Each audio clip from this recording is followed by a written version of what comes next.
Hey. Yeah, there it goes. I think we're working. All right. And, this is picking us up. Yeah, okay. Don't have to worry about not recording another... Well, I don't think we're going to be going for 3 hours this time. Definitely not 3 hours. I have to be somewhere in 3 hours. Yeah. Yeah. All right. So, hello, everybody. Hey, what's going on? Welcome to the Anime Mystics podcast. I am Roman. I'm Steven Sonoski-sama. And,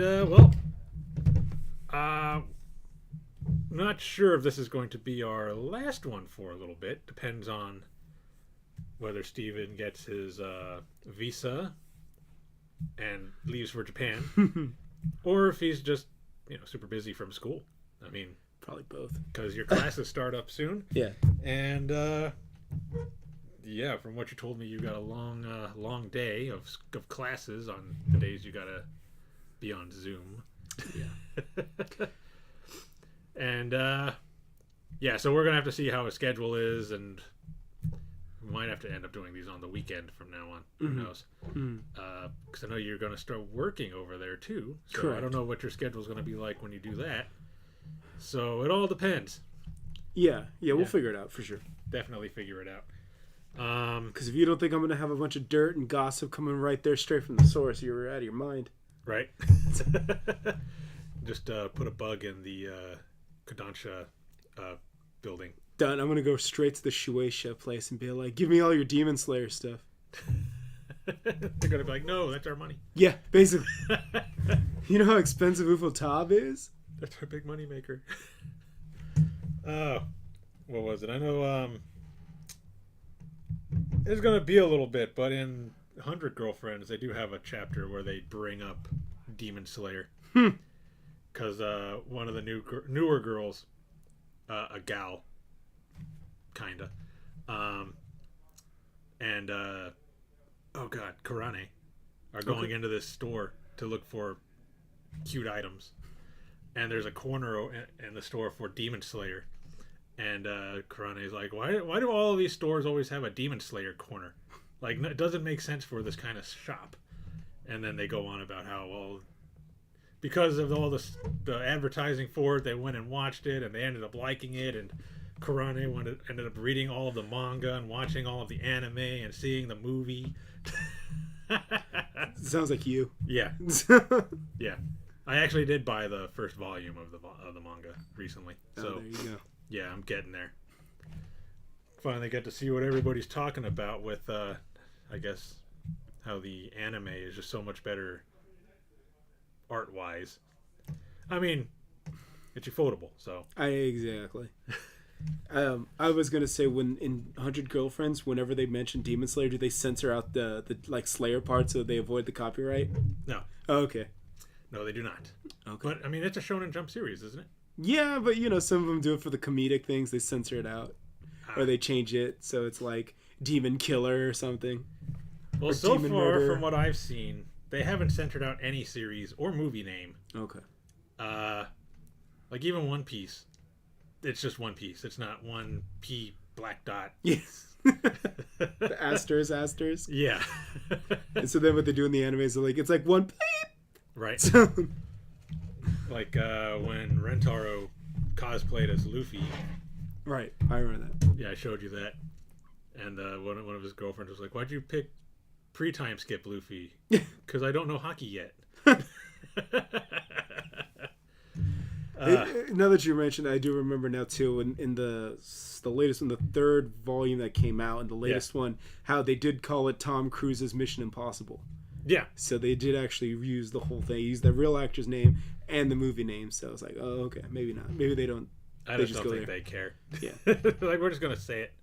What's the point in censoring it? You already know what we're saying. Right? Ballsy. I guess we'll have to see when the anime comes out. Yeah. Still hoping for that, too. It'll happen. Come on. I mean, better. Yeah. It was, number 8 on the list of top 10 manga that people wanted to see animated? Right. So, let's get that number up. Let's get it done. I'm wondering how they're going to do the fourth wall breaks. Especially in the chapter where the manga artist actually makes an appearance. I mean, she was blurred out, but she was she was there, and she even spoke. You reminded me of I think I put the meme in the Discord about the mangaka of Rental Girlfriend, and they were like, "This guy's so brave, he refuses to do a good manga." Yeah, I saw that. Yeah. I still haven't caught up on anything yet. That's what I've been doing, passing the time, watching everything. Watching everything. Yeah. I think at this point I might as well just wait till it's all done. Yeah. And then just binge. Yeah, everything's basically around like week 9. Because, yeah, it's almost only a few more weeks. And then we get Urusei Yatsura. You'll never catch up then. I think there's actually a second season to Pop Team Epic coming out next season too. Oof. So, probably watch that. What else was getting a sequel? Or, yeah. What else was coming out next season? There was a lot coming out next season. Was the My Hero Academia season 6 coming out? I mean, I still haven't even watched season 5. Same. But... I don't. Should I just look it up? Yeah. Wait, wrong thing. We were already on the webpage. So, what's next season? Fall anime season? Yeah. Alright, so, to fall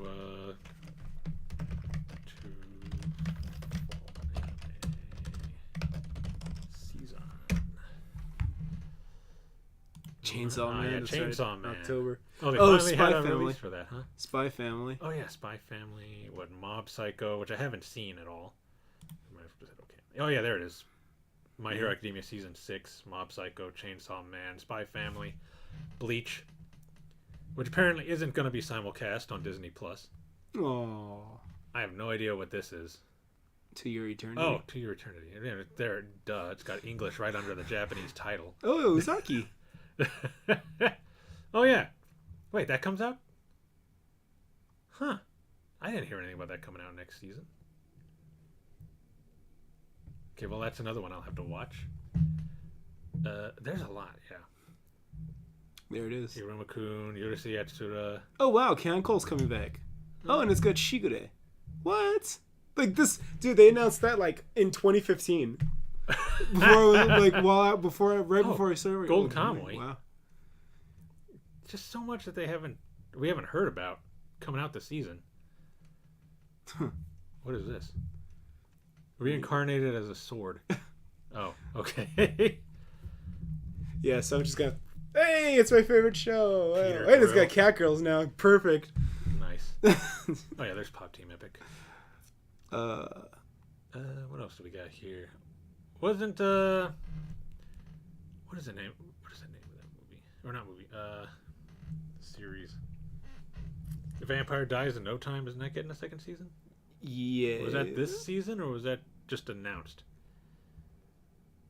I don't know. I know it got announced for sure, but yeah, it definitely got announced. No, go back up. Okay.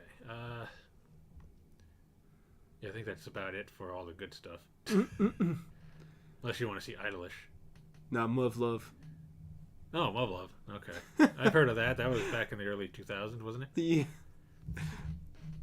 Oh wow, Legend of Mana. Oh, yeah, they got an anime, huh? Uh-huh. Doesn't say how many episodes. I wonder if it's going to be like Dragon Quest and get like 100 episodes. Yeah. Akiba made.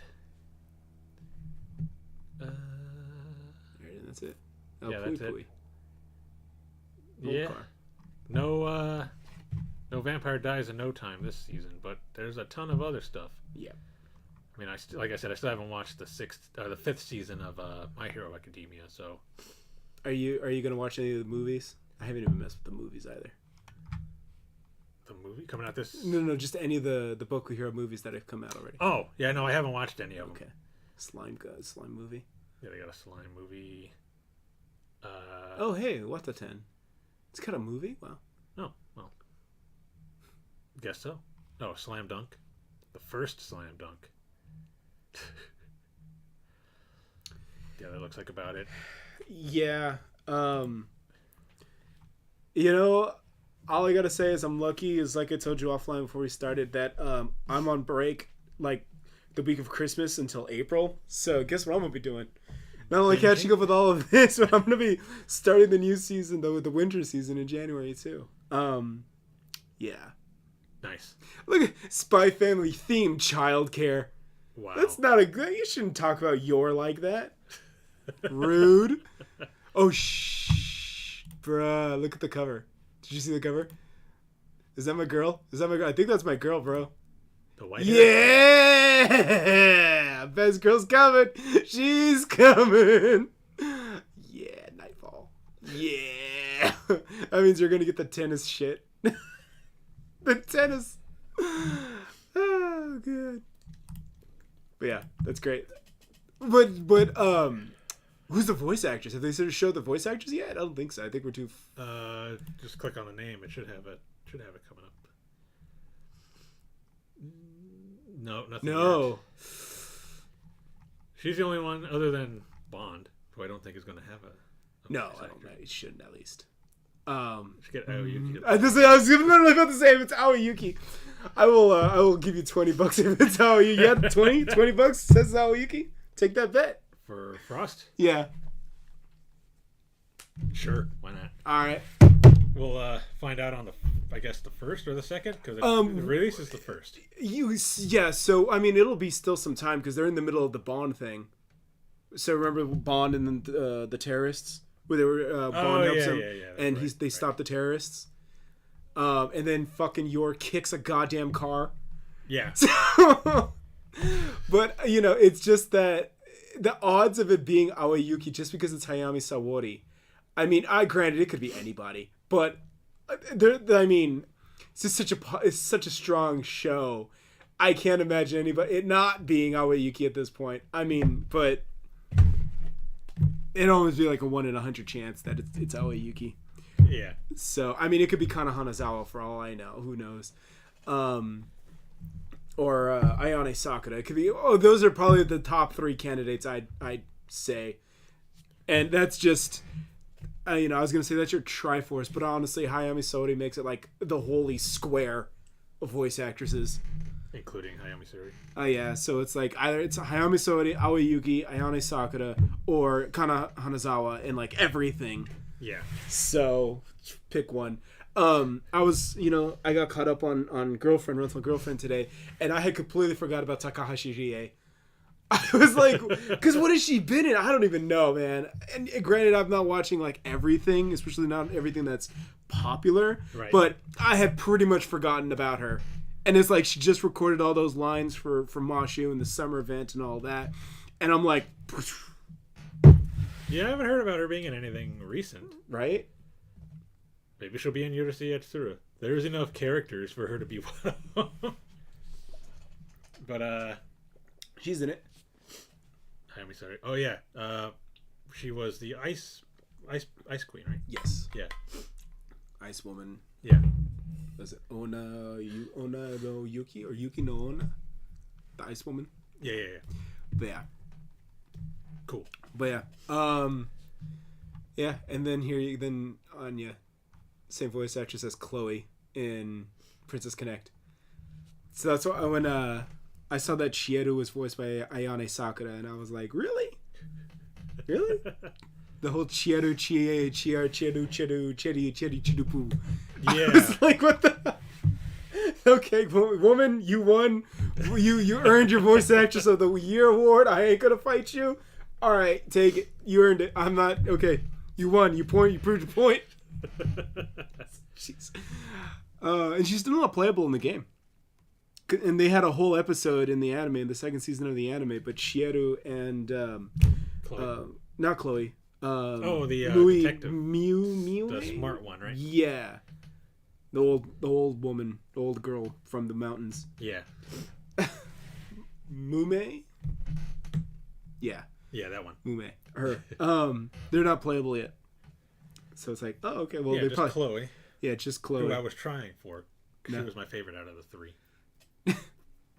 There was one, and my friend and I were trying. I haven't gone back, but there was when you were doing her intimacy lines, there was a line that she said where she actually channeled her Anya voice, And we were like, wait, which one was it? I was like, I know what you're talking about.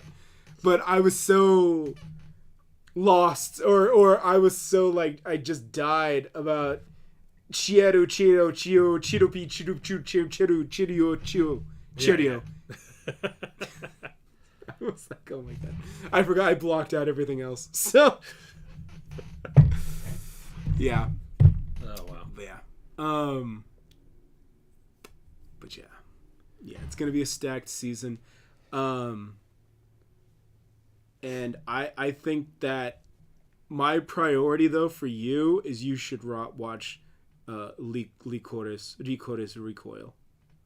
The Assassin? Yes. Rico Reco? Yeah. You should watch that. Because I was thinking about it, too, when I went out and I was doing my exercises. I was like, you know, if they go and they actually have a cafe, like a pop-up cafe of Rico Reco, I was like, I'm going to fucking be there, like, every day. I kid you not. They're going to have to keep me out of there. They'll be like, dude, that's like an hour away from, like, all the trains and all that. I'm there. Gone. So, yeah. I'm going to start, this is going to be, like, the prize figures and all of that. I haven't looked, but I wouldn't be surprised if they have them already. But, yeah, I mean, it was a shockingly good show with fluid animation. Yeah. Yeah, there it is. Those are. Oh, wow. Wow, really? Really? It's not even finished. It's not even finished, bro. Oh, you know I'm going to get those. And you know that over there, you can just walk into the stores in Akihabara and just pre-order them? Oh, really? Yeah. Yeah, literally pre-order. I don't know how the system works. I don't know if it's like a GameStop system where you need to put money down. But, yeah. What? What? Yeah, dude. And I saw that the, acrylic stands, yeah. The modding from Dress Up Darling, Hernando, was also out too. And I was like, I don't even have furniture in this place, and I'm already gonna get all these figures and Nendos. Who needs furniture when you can just make them out of figure boxes? Yeah, it's okay. Just put your plate on top of the stack of prize figures. It's okay. That's what I used to eat. But no, there's the acrylic keychains. What am I gonna do with keychains though? Yeah. Put them on. Oh wow. Okay. There's acrylic Lilith. stand. Yeah, we need more figures. We need more prize figures. But yeah. Okay, so I didn't think that there was I figured there was going to be some prize figures of Rico Reco, but apparently the Nendo's announced. Yeah, I don't know. Probably be a little bit before the prize figures. I don't know why. I figured they'd have them ready. Wow. Springy. Yeah, so there was basically in the show they basically like were doing these little like moe poses and all that. But yeah, it looks, I guess because like it like does a little motion. Cute bounce toys. Okay. Keychains. Cheap stuff. Hey, Mercari. Yeah. Oh, no, Mariah. Summer Mariah. A third party. Oh no, these are the official things. Yeah. But yeah. Oh wow, what? Wait, what? Why don't I have it? What? Don't I have this? Do I have this? I don't even know. What? Really? I can't buy this though. I don't even have furniture, bro. I need to move. Yeah, that's the other thing too, dude. They don't have any mercy, man. I was like, I gotta get over there, and until I even like sign the lease on my joint, I'm gonna be like commuting back and forth from the apartment. Yeah. And they were like, yeah, don't miss class. I'm like, bro, I don't even have a place to live. And they're like, whatever. Don't miss class. Deal with it. Yeah. This is Japan, son. Sleep it's in America. The hall if you need to. Right. It's like, all right. But anyways. I don't want to sleep in the hall. Yeah. Yeah. And I was like, telling my mom, I was like, yeah, I think I'm going to take like my big luggage and then that bag right there, my backpack, and then my Garmin bag. And I was like, that's pretty much what I have until I can get an address and you guys might ship me some stuff. Yeah. And then I was like, but then I'm going to have to lug it all the way from the airport, from Narita Airport to downtown Tokyo. And that's about an hour out. And she's all like, oh, just take a taxi. And I was all like looking it up. Taxi, like especially a big taxi that'll fit all this stuff, $400 one way. 400. Yeah. Jesus. For a normal taxi, 200. Could you rent a bike? Strap it all to your back. I mean, you probably can. However, they did last night's safety and awareness training, I guess you could call it. Safety guidance. Yeah. They said don't pick up any bikes. No bikes? No, they said even if you see a bike abandoned on the side of the road or a bike in the trash heap, they were like, don't pick it up because that's theft. All bikes are registered. Like your little Huffy, your 10-speed bike, your mountain bike, you got to register those. Kind of like a car. Correct. Why? In case somebody steals it? In case someone steals it. Which, guess what? They steal bikes over there. It's one of the popular things to get stolen. And so then they were like, yeah. So they were like, even and if it's given to you, like let's say I make friends with another student, and it's like they're graduating, and they're like, yo, you want to take this bike? Then we got to go to the bike shop and get it registered, like transfer it over to my name. Yeah. Wow. It's a different world, man. You thought it was all anime and rental girlfriends and Mamako and. Yeah, I don't think they ever mentioned this in Devil is Part-Timer. No. Because he rides a bike, so... Then again, they might have. I have to rewatch the first season. Jahi was a lie. They didn't tell me about any of this. Jai. Actually, I said that to the guys, too, when we were watching the yen just explode compared to the dollar. And, the joke was I'm going to live off 17-cent bean sprouts. And I'm like, well, I take that back. Now it's going to be 2,000 yen bean sprouts. The way their inflation's going. Oh, man. So, yeah, I was telling the guy because if you look it up on the website and there are like things to qualify for at least studying in Japan, getting a student visa, and they were like, either you need to have it in your bank account or you need to come up with a sponsor that has or can produce 1 million yen a year. And I was like, they make it sound like it's some big thing. I was like, 1 million yen. It's what, $100,000? And I was like, yeah. So I said, well, $7,000. Oh, it's 7. 1 million yen. And I was like, I was having this conversation with a friend, and I made up the $7,000 figure. Right. And then when I actually went, I looked it up. 1 million yen is actually $7,000. Really? Yeah. So I just kind of threw it out there because I was like, oh, okay. And then I was like, wait, what?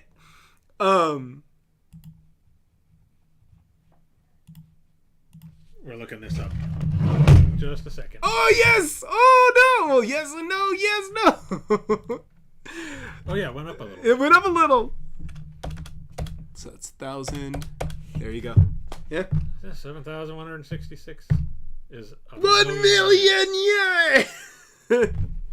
And I'm like, bro, really? You guys are freaking out that we will... Really? Really? Wow. So... And I don't know, did we have this conversation last time? Or maybe I talked about this offline or something. But I think what it is for you and I, particularly, we kind of brush this off. Right. Because we're from the Bay Area. We're from the California Bay Area, where this is not unorthodox. This is normal. We see this shit and they're like, it's like 2 paychecks. And people from like anywhere over the mountains, effectively, anywhere over the Sierra Nevadas, they would freak out. They would be like, well, 7,000. How am I going to come up with 7,000? And for us, we're, because everything is so already expensive, this for us is just like, meh. It's not even shocking. Anyone else over the mountains until probably you get to like New York and the East Coast, then it starts being like normal again, quotation marks. But for you and I, we see this, and since everything is already drastically inflated, everything's already ridiculous, everything's already overpriced, it's kind of like, so for everybody else, they're freaking out like, how am I going to come up with $7,000 a year? And it's like Wait, 2 that's pages. just in a year? Yeah. You need to make 7,000 in a year. Yeah. They're freaking out. They were like, and if I wanted a self-sponsor, I would need 2 million yen in my own bank account. Otherwise, I would need to find a sponsor. Mind you, let's just say like basic median wage, let's say 45,000. That's Yeah. Yeah. So the person I use for a sponsor, that's basically what I used.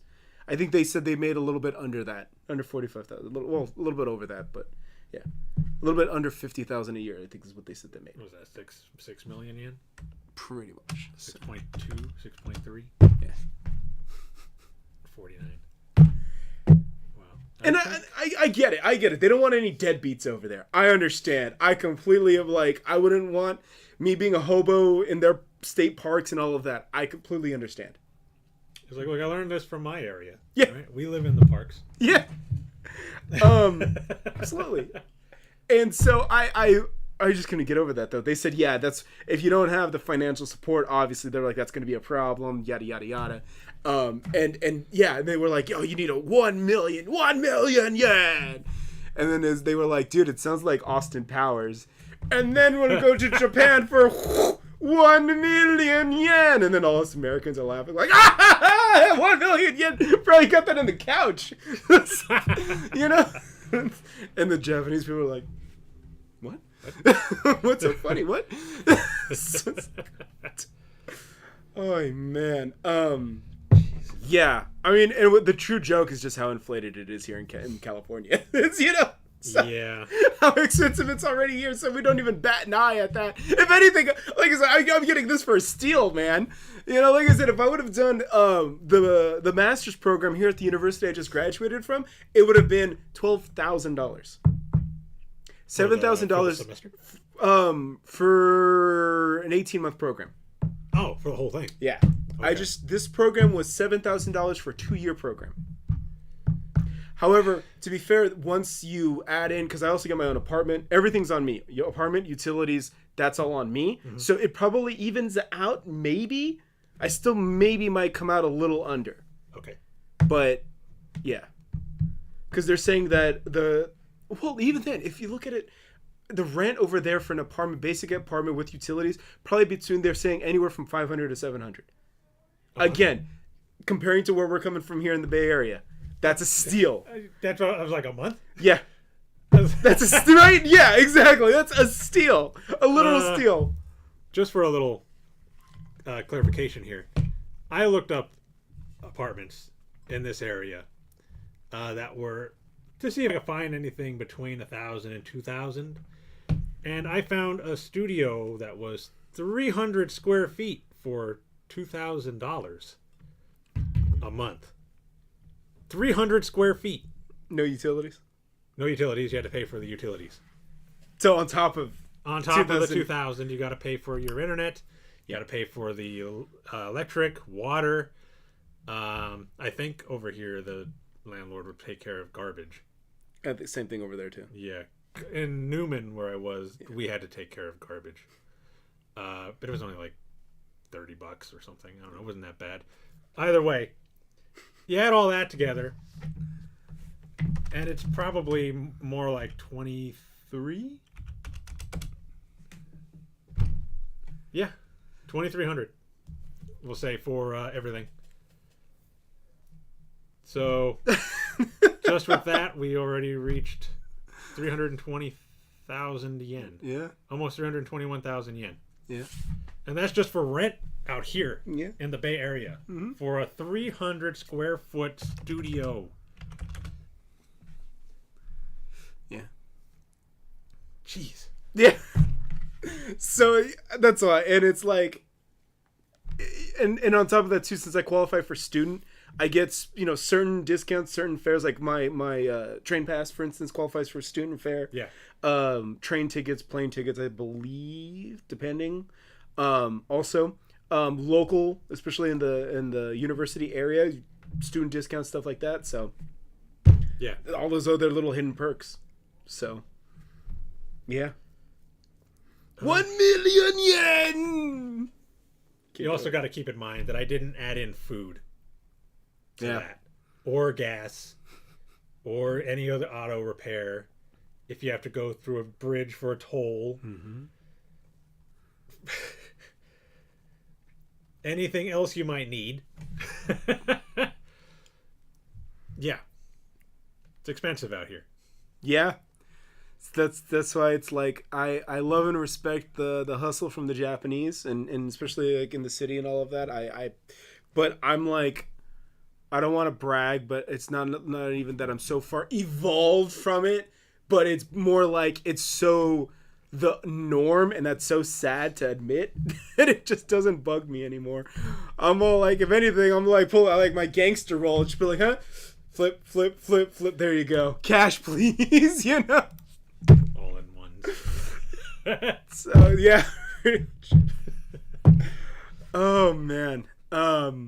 Yeah, especially since I'm reading. I was watching like Rental Girlfriend, and what did he pay? He paid like that. He was like, "Oh, it's so expensive." I was like, "Bro, it's not even $170. What are you freaking out about? What?"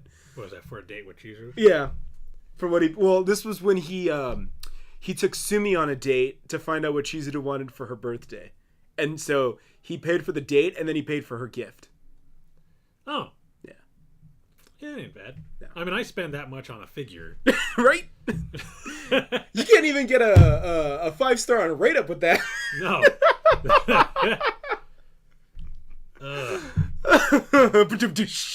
When Google Play doesn't block us, right? Now I'm just having Vietnam flashbacks of Scotty right now. Oh. Didn't get her. Oh. It was maybe the GSSR. True. Yeah, I wouldn't be surprised. And she'll probably be back for New Year's. Let's be honest. Probably. Well, do they do summer servants? Maybe not. No, what, GSSR? Yeah. Well, for GSSR absolutely, but well, for the rotation. More recently, on JP, I've seen added more summer servants to the banners and stuff. Okay. I guess because they haven't been doing reruns for those for so long. Correct. I guess to give everybody else a chance to get them, they've been started to put just random banners out with summer servants in it. True, yeah, I think you're right, because I do, now I'm thinking about it, I see Nero Caster pop up just randomly. Just, okay. Yeah, so she might show up in other banners, hopefully. And if what you're saying about them not doing reruns anymore is true, then they're going to have to if they want other people to keep trying to go for these servants. Yeah, it sounds like they're going to be pushing the main interludes, so that people, for instance, that didn't get Ruler Da Vinci Chan. Listen to my fake ass accent. Chan. Jackie Chan. Yeah. Roman no good. Scotty. Bad day. It was. I went through all of my free quests almost, except for 18, and I didn't get her. I had like 6 multis with that, and I didn't get her. Plus the constant adding in like a $1 so I can get the free paid, no, not the free, but the paid quartz roll, which is how I got Lady Avalon. Yeah. I got her from a paid quartz roll, like right after I tried my attempt on Scotty's banner, and then I got a CE for that, and then I went to hers, tried it, and bam, I got her. And I'm like, well, at least one of you likes me. Lady Avalon is your reliable Onei-chan. I guess so. She just got to gain some weight. Yeah, just like, what, 17 kilos? Yeah, how heavy is that? Oh, man. That's under 100 pounds, isn't it? Yeah, it's like 50 pounds or something. How are you 50 pounds?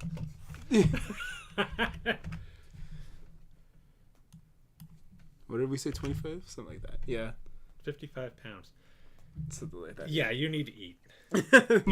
You are like way underweight. Mashi and Gurdas spinning the rice. Yeah. But I did get Wu, so I was happy about that. Yeah, I did get Wu. She was one of the ones I wanted. Although she only showed up once. It was like, well, I didn't get Gareth either, but I didn't really care about Gareth. Oh, sorry, Gareth. No Toru. I'll go for you in the NA banner, but JP, I didn't really care. I wanted Scotty, and she ignored me. But an ice queen. I know, right? Should have brought some ice cream for her. All I did was promise ice cream. I didn't actually have it. See, now you got to do that. Now you got to make that video when you've been like, all right, guys, so today we're rolling for Scotty. Got my Haagen-Dazs. Oh, no, not Haagen-Dazs. That's for Shiki. So yeah, the strawberry Haagen-Dazs. Yeah, you need to just get some other like dryers like or something. Popsicle or something. Yeah, there you go. Yeah, popsicle. And maybe put up like a H Dojin or something. I heard that works sometimes. Some people have said it's worked before them. Put their Scotty Dojin out? No, yeah, there's Scotty. Oh, I know there is, but I'm saying they use that as the catalyst. Well, no, not just for Scotty, but for other servants. I've seen stuff. Yeah. Okay. Hey, man, whatever works. I told the guy in the Discord, I was like, I didn't even want to roll for Ibuki because I was like, I'd rather just use that money to go buy Raita's book. So I was like, but then I ended up just doing it anyways, and I was like, all right, so. And you got her. Yeah. To be fair, my PayPal actually works now. Oh, does it? Yeah. So I ended up, and I'm glad that it does because, I think that your order just got updated. Oh, did it? Yeah. That was fast. Oh my god, no, wait. I apologize. This is my visa. Oh, your visa's in? Nice. Oh shit, yeah, let's go. Yeah, Tokyo International University. Jesus Christ. Alright, can you sorry guys, this is good news. Can you do me a favor? Can you pull up my calendar real quick? It says it should be here by the 6th. That's gonna be next Tuesday. Next Tuesday. Let's go. Day after. Let's go. I'm gonna see y'all on the other side. Yeah. Well, it's it's not even done though, bro. So real quick, we're gonna get back to FGO. So what it is now is I need to actually get this. Mm-hmm. I need to make at least 4 copies of my passport photo. Right. Because they're gonna need one at the embassy. They're gonna need another one at the university. They're gonna need another one for my Japanese social security number, which I think we talked about the last episode. I think so. And then I needed one more for something else. Maybe it was the bank over there or something. By the way, this is why I told you I want to have my phone on vibrate because I had a feeling. I just knew that they were going to get me in the middle of this or in the middle of class. The thing was just going to go off. Right. And I was like, I know, because it's just how Madoka blesses me. She just always hits me when I'm like jerking off or something. It's just the way it goes. So I need to do that. I need to fill out the official paperwork too, because it has a number on it. Like there's a password or a confirmation number, right, that I need to fill out, and then I need to take that to the embassy in San Francisco, and then I still gotta wait 5 more business days. So I'm still stuck here at least for another 2 more weeks. So, and that's saying that it gets here on the 6th. Yeah. So, it's DHL. Yeah, I should get here the 6th. Usually, because I usually ship all my orders from Toro Noana through DHL. Usually, it gets here a day early, but because the day before is Labor Day, right? It'll probably get here Tuesday. That's why. Thank you for reminding me. That's why. Unless I get lucky and it shows up on Friday. Yeah, that'd be cool. That'll definitely help. Now tomorrow's gonna really suck. So I gotta do all of this before class at 5 o'clock. Damn, dude. Oh my god. And then on top of that too, the inside of the embassy in San Francisco, because they're so swamped with student visas that they've discontinued all in-person appointments. So now they just basically have a drop box. So what I did was I got this over here. I had to buy a self-addressed envelope to myself with tracking, so that they're gonna go and they're gonna stamp it, they're gonna apply everything, and then they're gonna put it all in here and then mail it back to me. That's why they said 5 business days. Oh, okay. Okay. So that's so they can mail it back to you. Correct. Okay. Yeah. So. Seriously, man, you don't know how frustrating it is, man. Everyone was beginning to be like, so what's up with that Tokyo University, huh? And I'm like, you tell me. You fucking tell me. Trust me. You think people were like, you sure you didn't get scammed? I was like, I know you're talking to somebody that literally went to ITT Tech. I know about university scams, okay? They didn't tell you to send their payment in gift cards, did they? Yeah. Well, see, it was like right at the corner, at the end of the street. He was all like, here, just put the money in the duffel bag. You just walk away. Someone will contact you. Oh man. Wow. Oh man. So and it gets even better because so it's funny because this actually affects us as the anime mystics in a couple of ways. First off, like we were discussing offline, now we get to fuck around with the gift cards issue and whether my phone will work over there. So the issue with that and the FGO thing is that if it works in Japan, fantastic. Yeah. However, what's gonna happen? This is my coworker. It's like now everyone wants to be like, "What's your status?" I'm leaving, bitch. Now my concern is, okay, my Japanese account works. I can use my credit card and all that. What's up with my USA account? Is my USA account about to get regional blocked? Because that's what people were saying, and I wrote that in the Discord that Central American, Mexican players, Middle Eastern players who were using the English server or like the USA server, that they were getting blocked from Google Play USA. Yeah. So it was like, is that going to happen to me now? I want to say it shouldn't because I created and registered my account here in America, but you know, they'd be like, oh, his account might be compromised. Now some Japanese hacker got it, and yeah, now they're doing stuff over there. It's not him anymore, and it's like, so that's why that's a concern of mine. So we'll expect the worst. Was it expect the worst and hope for the best or whatever? But yeah. Hope for the best, but expect the worst. Which I think might be my solution. Is I think I might be investing in a VPN. I know that you said you used Tunnel Bear. Are you still subscribed to Tunnel Bear? Or yeah, I'm still with them. You're still with them? Okay. I think I might have to do that because the next issue, particularly in us as anime mystics, how am I going to be watching my anime? I mean, my Japanese is... I did a practice test and I failed by like 2% at MJPT level 5, which is the basic introduction. Yeah. So I failed by like 2 percentage points. So I'm like, all right, so it's like a little bit under there. So I need work. Yeah. So it's not like I can exactly just go and start watching like Amazon Prime JP and just watch all the anime. So I still need my subtitles. Right. So I was like, is it illegal to download torrents in Japan? And people are wild. They are absolutely wild, man. Because you know that they get you for looking at scanlations of manga. In Japan? Yeah. So that's out. Yeah. So it's like, well, I guess I got to go and learn kanji and hiragana for 100 girlfriends, huh? Yeah. Just get it raw. So yeah, so they said VPN. They were like, oh, if you're in a foreign country, why aren't you using a VPN anyways? Some people, this is Reddit, of course. So that's always the first answer. It's always like, you should be doing blah, blah anyways. Why are you even asking? It's like, I don't deal with this. You know? Japan's not third world country either. They're one of the second biggest economy in the world. You know, it's like they're not like Ukraine or Czechoslovakia or something like that, where it's like the hackers are everywhere and they're just scanning the airwaves to just steal your information. Why would I even consider a VPN otherwise? But they were like, yeah. So if you're gonna torrent in like a place like Japan, then VPN I might be investing in a VPN. Okay. And if that is the case, then hopefully that solves my FGO issue as well.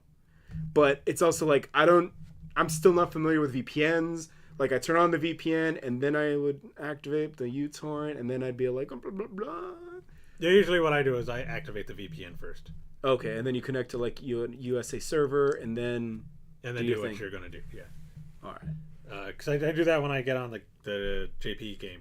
Is I'll activate the VPN, then I'll go and switch over to my JP account, then I'll go into the game. Okay. I don't know if you do all that. No.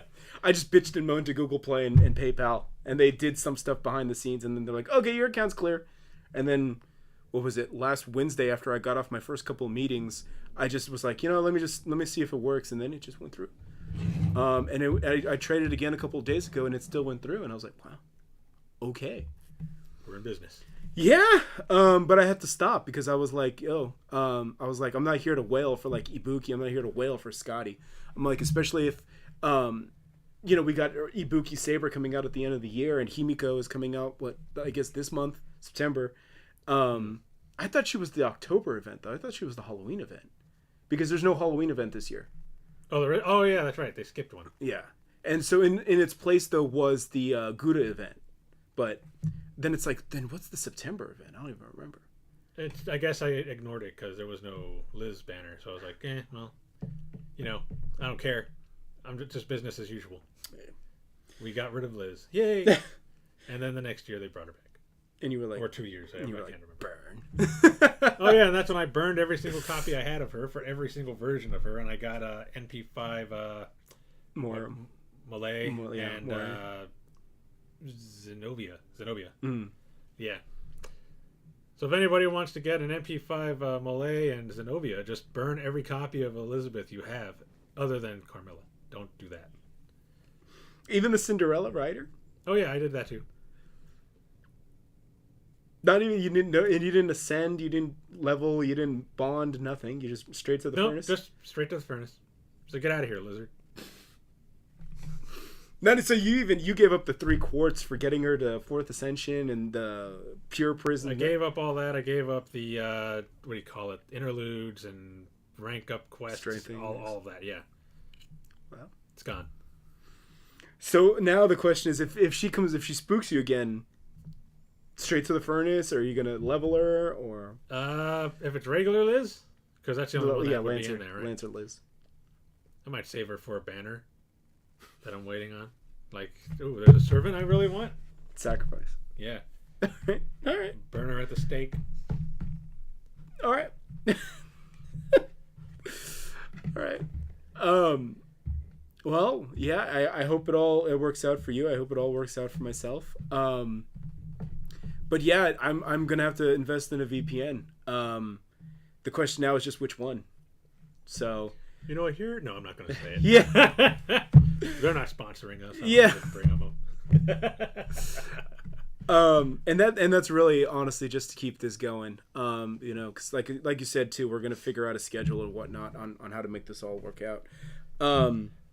Yeah, man. And so there's that, and then the third issue is like we were just looking at the Rico Reco merchandise and all of that too, so we can talk about that. I did ask yesterday about shipping stuff, and they did say, oh, well, this wasn't specifically about going out there and getting like merch right out of Akihabara and sending it on over to you, but they did say, DHL JP and all that, or FedEx JP too, so they were like, depends on what's closer and all that. So I bought a couple things from this guy on eBay that shipped through FedEx, and they got here really fast.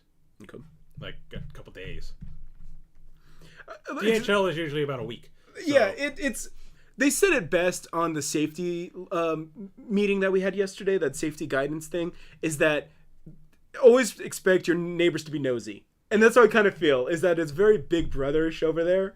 Even though it's also like, as long as you just do what you got to do, no one messes with you. But at the same time, too, if it's like they see me every other weekend, they'll be all like, I'd like to send these weeb things, please. Or, it's a giant box of crap. And so, like, this Roman Perez guy. So, remember the guy, and when I was coming through, maybe it was the very last time in 2020. He did open my stuff up because he saw my passport had like 4 stamps to Japan, because all my passport was all Japan. And so he's all like, what are you, are you a drug runner or something? So he's like, yeah, let me take a look at your bag. And I'm like, go for it. And then when we opened the bag, it's when I discovered my Robitussin had exploded in my luggage. And so he's like, well, you can wipe that down and welcome to Japan. He backed up. He gave me and I felt bad for him because he's just like, you doing illegal materials here? Which is like, I'd be suspicious too. It's me, and all I've got are stamps coming in and out of Japan. I'd be like, what the hell's wrong with this guy? And then, what it is I guess, because I had checked the Robitussin in to my luggage. Yeah. And what it is, and this happened when I took it like with me in my carry-on, is I guess the pressure, it loosened the cap. Right. And then it just like everything spilled out. So the cap popped off because of the air pressure. Yeah. And so this time I had taken it out of my bag, and I had put it, because I was in first class, so I had a little like cupboard thing. So I put it in the cupboard thing right here next to my shoulder. And sure enough, when I kind of checked on it a couple hours into the flight, the cap had like just take it right off. Like it wasn't even screwing on anymore because of the air pressure. And And at the time, I had bought this bottle of Robitussin because of the outbreak and all of that. And I was like, well, they ain't gonna get me on quarantine, so I'm just chugging it. Like every like couple hours, I'm just like pulling it out and just chugging it like it's a bottle of water or Gatorade or something. I'm just like, and I'm like, preemptive measures, man, preemptive measures. You ain't getting me no Corona beer bug. So I'm just preemptively chugging it. I've got my hand sanitizer. I'm like, all right, what weeb stuff am I getting today? Glug glug glug. Let's go. 4 hours of protection. That's my vaccine. So Robitussin. Works so yeah. for everything. Yeah. So that's why it's like, I'm more than down to, work something out and get you some stuff. But I mean, at this point in time, is that even something you're interested in? Is being a vendor again? Like opening the store online, or maybe I guess it would be more eBay-ish, right? I was thinking of just doing an eBay. Yeah. Okay. I do want to get it back up again, but I don't know. There's not a lot of people that seem to be really buying a whole lot, right? Well, especially with how high everything is getting. Correct. So it's like I don't want to have you get all this stuff and then have it not sell, and then it just sitting there in a box in like the back room. Yeah. It's just. When I get back, I'll be like, hey, that's didn't I send that to you? Yeah, you did. A year ago. It looks great on my shelf, doesn't it? I thought you were going to sell one. Nobody bought it. Yeah. I gave him a few months. Was it like police rules? They don't claim it in 30 days. It's yours. Yeah. No. Amazing. But yeah, those I think are my three big concerns.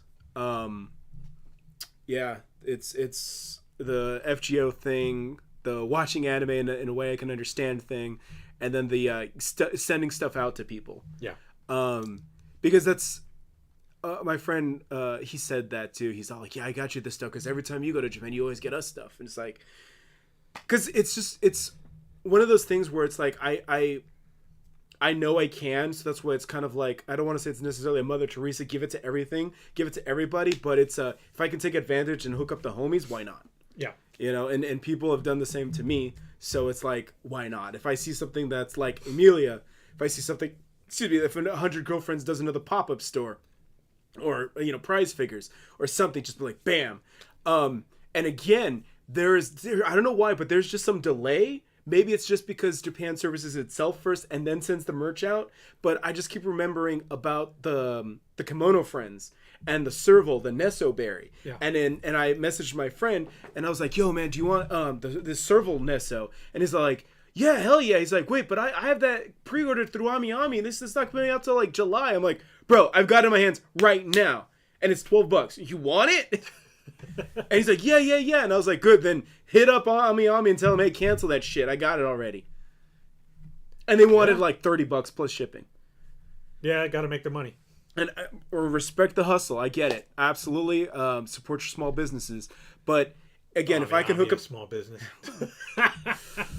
Yeah, I've actually walked. I don't know if I've been inside their store, but I've definitely walked by it. Same thing with the Kotobukiya store. I've only ever seen the inside through what was it, like the Anime Man's videos when they buy figures and stuff. Like I actually watched their video of them spending $10,000 on anime merch. Yeah. It was basically split up between the three of them. It was for their podcast, Trash Taste. Oh yeah. They each got like 3,000 something. It added up to 10,000, and they just went to like 3 or 4 different stores and just bought anime stuff. And they went into AmiAmi. So I was like, that's the only reason I know what their store looks like on the inside is from those videos. And I'm like, one of these days, I'll be inside you. I mean, you can save money. All you need to do is get your airfare, and you can crash at my place. So you have a friend in the weed business. Nice. Steve Cohen, Burlingame, Walnut Creek. And then and honestly, that's kind of like also on a personal note too. Is I've just been extending that invite to practically everybody. It's like, let's be honest. If I have my own place over there for the next 2 years, yeah, I want to put some mileage on the motherfucker. Mm-hmm. So I'm telling everybody, just come. I was like, just show up. Let me know. Obviously, I can meet you at the airport or something. If I'm off, I'm off Wednesdays. So Wednesday was honestly going to be when I'm working on my paper. So I'm off Wednesdays and then weekends. And then Mondays, Thursdays is my one class, but that's also the class on the teacher's aide for. Okay. So it's like, but that class is like 1 to like 2:30. Unless, like I said, he might. And the rules for teacher's aide is you work before and or after class. And you can work as a part, because I'm a full-time student, so I can only work 28 hours a week, which is part-time, or 40 hours off session. So like after hours and stuff? Yeah, correct. So that's why it's like, he's going to tell me what the shit, because they said too, this like you work in shifts, because last week I also attended the teacher's aide training and all of that. Yeah. And so it's basically shifts, and the professor will tell me what's my shifts. Okay. So, but you hope, and he seems like he's going to do it the days he's there, because he's not going to come like any day. He's not. That's just, yeah. But like I said, I'll figure that all out. So, I mean, if people can get over there, I'll take care of the rest. Yeah. So I'll put people up. We'll get 27-cent onigiri from Don Quixote, and we'll just live it up. Nice. We'll get $1.37 cans of beer, and we'll live it up. So I mean, yeah. So, it's like that. But yeah, I wholeheartedly extend the invite, and not anybody that's listening to this, because I saw that these videos get like hundreds of views. So not you guys. I don't know you guys. You guys are gonna get me kicked out of the country. However, you guys, the homies, by all means, come on through. And yeah, so I know. I'm like, it's like, dude, you know how inflated things are, and it's like, well, like I said, if you could, all you really need to worry about is your personal expenses and airfare. If you can get over there, I'll put you up. I'll feed you. When you got to clothe yourself, but yeah. You need to only bring like one pair of clothes to wear on the plane, one pair of clothes to wear on everywhere else, and after that, the rest of the luggage space is weeb shit. So yeah, basically.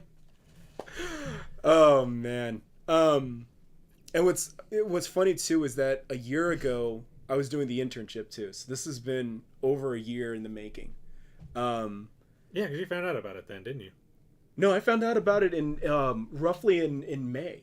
I found out roughly about it at the same time. So first, I was looking at the master's program at the university I graduated from. Right. And that was going to be a master's in like human resources. Okay. And then I found out about studying abroad.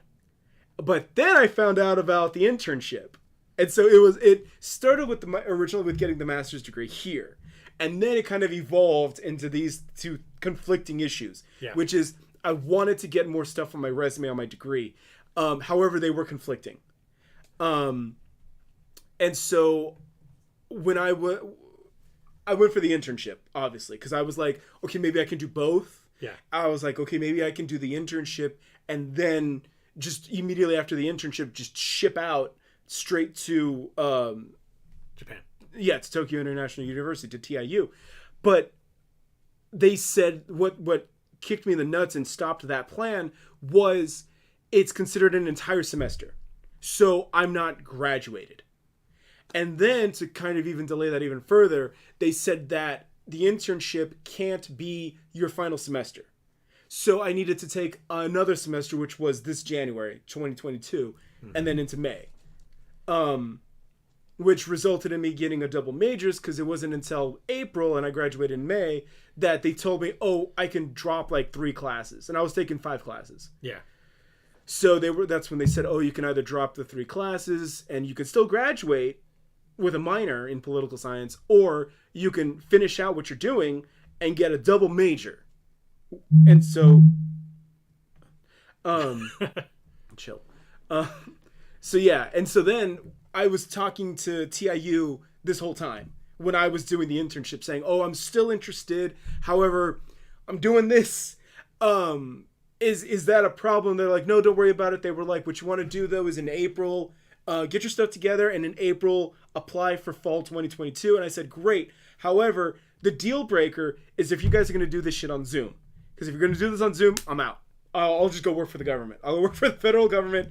And thank you, but no thank you. I'm like, I'm not going to do this if it's on Zoom.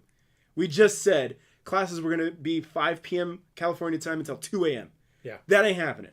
Hell no. For that, I go work at the government. I'll go work at the federal level. Go get paid. Yeah. I'm like, I'm out. And they were like, no. They were like, in fall of 2022, we plan on being fully in person. They were like, hell, in spring of this year, they were like, we're going to be in person. I was like, all right. If you guys promise and you're guaranteeing me live in Japan, I'll do it. And here we are today. So, nice. Again, I didn't, they had this thing about being efficient, and I've made that argument too, that they're so efficient, they're so on it, they're so good on it. I don't know how they blundered this. And it's not, I know, and everybody wants to single out like just my university or maybe just the universities. It's all the universities. They're all like all of them. All of them were all backed up. And I was like, you guys didn't think of this? Yeah. Like expect that there'd be a lot of people applying? Right. And I kind of, I don't know if I said this to you on the air or on the recording or not, but I definitely have said this to other friends and family, that those were my two concerns about not getting selected was either I don't meet the requirements for whatever reason. Yeah. Or two, I get beat out because everybody's going to bum rush like the universities to go study abroad because it's like, oh, the world's opening, everyone's back in session. It's like, and I just get beat out by all these people with much better bank accounts, better test results, better grades, and they just stomp me out, and they were like, get out of here, pleb. Yeah. Get your anime stuff somewhere else. Correct. They were like, go to Switzerland, noob. Go to Switzerland. It's safer there anyway. Yeah, it's true. Go to Portugal. Yeah. Or they said, or alternatively, people are going to be so scared and so paranoid that I could just walk in. That they'll be like, okay, you're good. Be like, this is it. They'll be like, this is it. Thumbs up, welcome, congratulations. With the little, what is that? The noisemaker. Burr, burr. Oh yeah. So like, yay!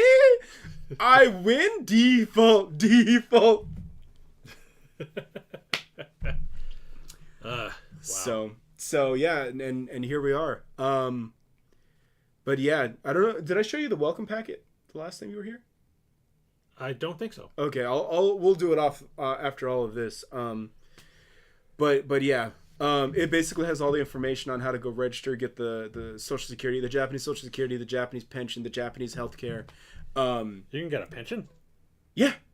I'm actually gonna, because I'm gonna be working and putting into the taxes. I'm gonna file Japanese taxes as well. So how would that work after you retire? Retire from there or retire from here? In general, whatever. In general, like how would you claim it? After, like, I mean, it would be two separate things. I would have to go. It sounds like I'd have to file Japanese taxes. However, that's a good question. I don't think what I earn over there should affect me here. Right. Because it's two separate countries. Yeah, like, I don't know. You'll definitely have to fill out your taxes for when you were here. Correct. Oh yeah. And man. They ran off with $8,000. So that's definitely more than 1 million yen. Yeah. So I'm getting my money back from this government for sure. Like 1.2 million. 1.2 million. So I just blew it. They're like doing the Yu-Gi-Oh thing. They're like, he's got enough annual income. It's like 1 million yen. They take that from me in taxes. Right. For half a year. I worked half a year. Half a year, and they took that. Oh man. Wow. Yeah. Because I quit literally on July 29th. That was my last day. Well, no, I take that back. August 5th. August 5th. Because they pulled some strings, basically, and I was able to use some leave time as my last week. Okay. Thank you, bosses. But yeah, so yeah, it was like not even a month ago. So yeah, 8 months. 7 months in a week. And they still ran off with $8,000 in taxes out of me. Let's go, California. So it's like, yeah, you bet your sweet ass I'm going to claim that. That's a year income over there, man. So, but yeah, and then whatever I make over there. So yeah. And I guess they would have a different form for you to do over there. Like you wouldn't be doing it through our IRS. I'm just gonna go to H&R Block JP. TurboTax JP, right? Yeah. Just like, here's all my forms. Yeah. So like, so this man. Oh man. Yeah. Yeah, but like, this is Otaku Treasures LLC. I get to claim all these deductions, right? This was a business expense. You see, and that's what I'm tripping off of, is they're gonna label me like, you're a vendor, right? So you fall like you're gonna do completely different, like, everything. You're not a student. So Like, no, I'm going to school too. I'm going to school. Going to school to learn how to be a vendor. Yeah. Do you see the piece of toast in my house? See, I'm running to school right now. Or it could be like Daily Life of High School Boys, where they're running with a plate of curry. You got the main guy with the toast, but you got his friends running with like curry.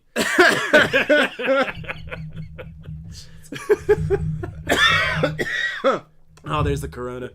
Oh, what? Now it hits me. Now. Oh, man. Like, oh, you got your visa? Well, guess what else you got? That negative test. That would suck. I mean, you got to be quarantined over there anyway. No, I don't, actually. No? The undergrads did. The undergrads needed to be quarantined for a week before they moved to the dorms. However, graduates, as long as you got your 3 vaccines, they're not even testing anymore at the airport. They just lifted that restriction. Okay. Yeah. So, and which is dumb because I got the 3rd nano machines. Oh, did you? Yeah, I got the 3rd nano machines. And I did it before the last week that I was working because I didn't want to lose my medical. Right. So I was like, I still have my medical right now. It's active. I could just walk right in. And sure enough, they were just like, boom, there's your nano machines. And I was like, okay, now when I come back, how do I get my 72-hour test? Because I'm going to need to show that at the airport. Just in case now, but I don't want to chance it. Yeah. So they were like, oh yeah, that's fine. They were like, I guess they have like a section you just drive up and they just like swab you. And then they're like, all right, here. And I'm like, yeah, cool. But can I get that in writing? And they're like, yeah, we'll give it to you. So I'm like, all right, because I'm going to need to show that at the airport. That you got tested. Yeah, the 72-hour negative. Yeah. And so what do? I go to DC. I go to Vegas. I go to tourist traps up in the woods, which probably wasn't that bad because there was barely anybody out there, and it's the woods, it's nature. I mean, nature's where Corona started. It's true. It's true, though. Nature's out to get us. It's true. King Protea. King Protea. Yeah, so I just went to all these hot spots, all these transfer points. Yeah. Begging for it to get you. I know. I'm just tempting fate. I'm just like, come at me, bro. I'm right here.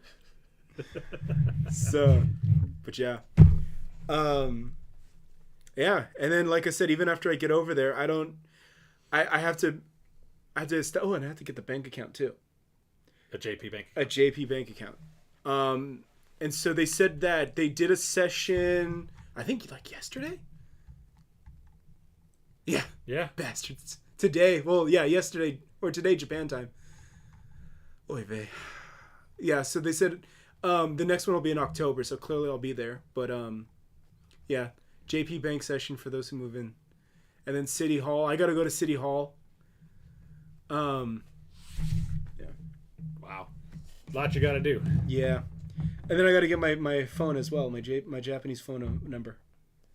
Oh yeah. So. You're going to get one of those little cell phone dangly thingies? What are those? What? You know, like those little charms.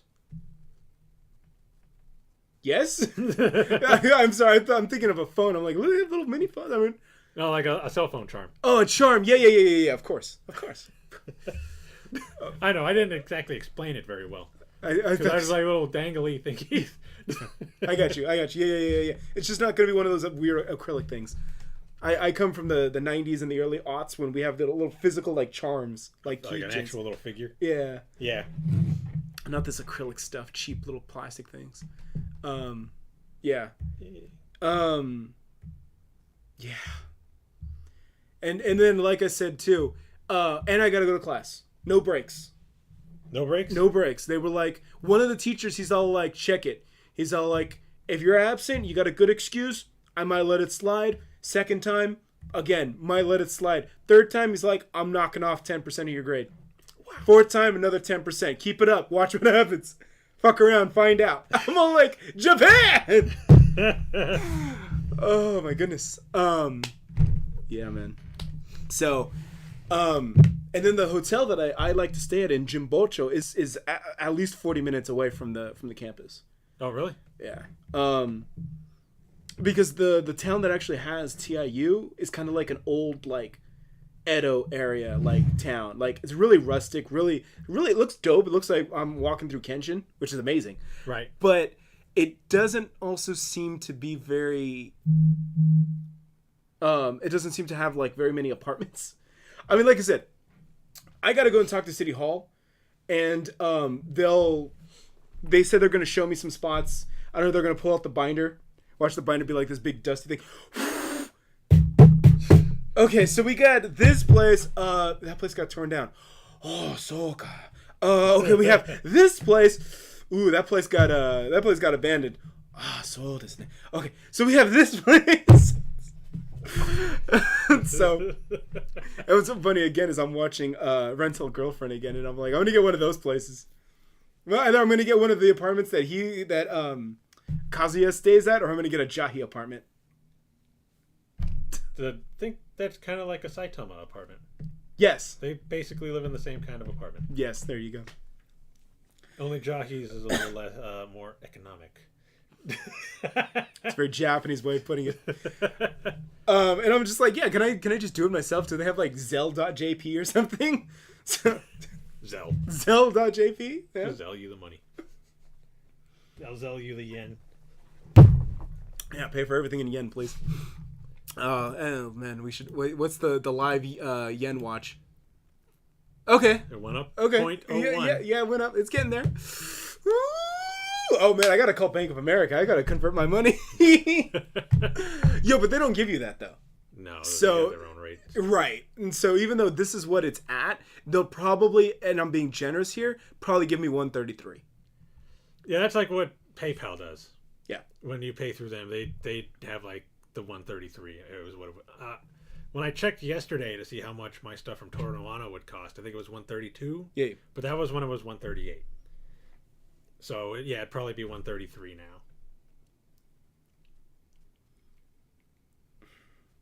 Just checking my emails.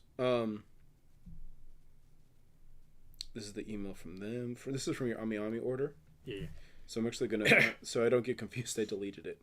Oh. That's just the confirmation that they're working on it. Okay. I have way too much stuff from Toro Wano coming in. Okay. Every time I go on there, I'm like, ooh, order this. Order that. Oh, this comes with something? Order that. I don't even know what it is, but I'll buy it. Hey, like I said, just let me know. Yeah. Yeah, now I'll just be, hey, Steve, could you get me this? You pay for it, yeah, you got it. I'll send you the money. Yeah. Yeah, they want you to do it. Like when I paid for the tuition, they said this is the only time you're going to have to pay for the tuition. They were like, for future tuition installments or anything like that, they were like, we want you to wire to us from a Japanese bank account. And so I'm like, okay. So I was like, maybe can I, because my bank accounts are linked, so I can, kind of like transfer money between my accounts, manage, kind of do all that. Yeah. I don't think that's an option. And that's why I decided to stick with my Bank of America. Because I was like, oh, they're a big name. Everyone knows Bank of America International. It's global, right? And then they were like, we don't give a fuck. Getting a Japanese bank account. And I'm like, well, thank you. Hey, wakarimasu. You don't have a Bank of America JP? I'm gonna be all like, yeah, hi. It's Bank of Japan. Yeah, it's Mizuho. Yeah. Yeah. I'm just gonna go to the 7-Eleven and be all like, yeah, can I get $1,000? Out of your ATM, because that's the secret basically. They're like, when you just go to the airport, just to do a couple, maybe 100, 200, just to get on the trains to where you're going, and then as soon as you get on the other side, hit up that the 7-Eleven or the Family Mart, the ATM, and just pull out all your money. One time, you pay like $5, $5 and like a $2.95 international fee. $7.95, pull out $2,000. They let you just take out as much as you want? Yeah, well, I mean, it depends on your limit. I'm pretty sure all the banks have. I was gonna say, yeah. But in the machine, you're just gonna bankrupt the machine. So the poor salary man behind you. Like, no. Yeah. Well, sucks for him. He can't buy lunch today. Some dirty foreigner took all the money out, and then one of those 7-Eleven guys. You snooze, you lose. Yeah. So, and that's the other thing too. Now, I'm gonna be getting rid of a lot of my shirts too. Right. So, cause who knows if I'm coming back. Might just stay out there. Well, that's the plan. They did say, what's your plan? And I did when I was in Texas last week. One of the sessions we attended was careers, basically career building and all of that. And they said pretty much it all starts with your Japanese. They were like, you can kind of get around with your skills and your experience. However, if you don't at least have a level 3 Japanese, they were like, no one's gonna really look at you. They were like, you're not gonna be able to communicate. Correct. You can't talk. And they said, and then they also put more emphasis on speaking than reading, because they were like, you can kind of read and kind of putz it around. However, when they're like giving you an order or an instruction, they need to know effective communication.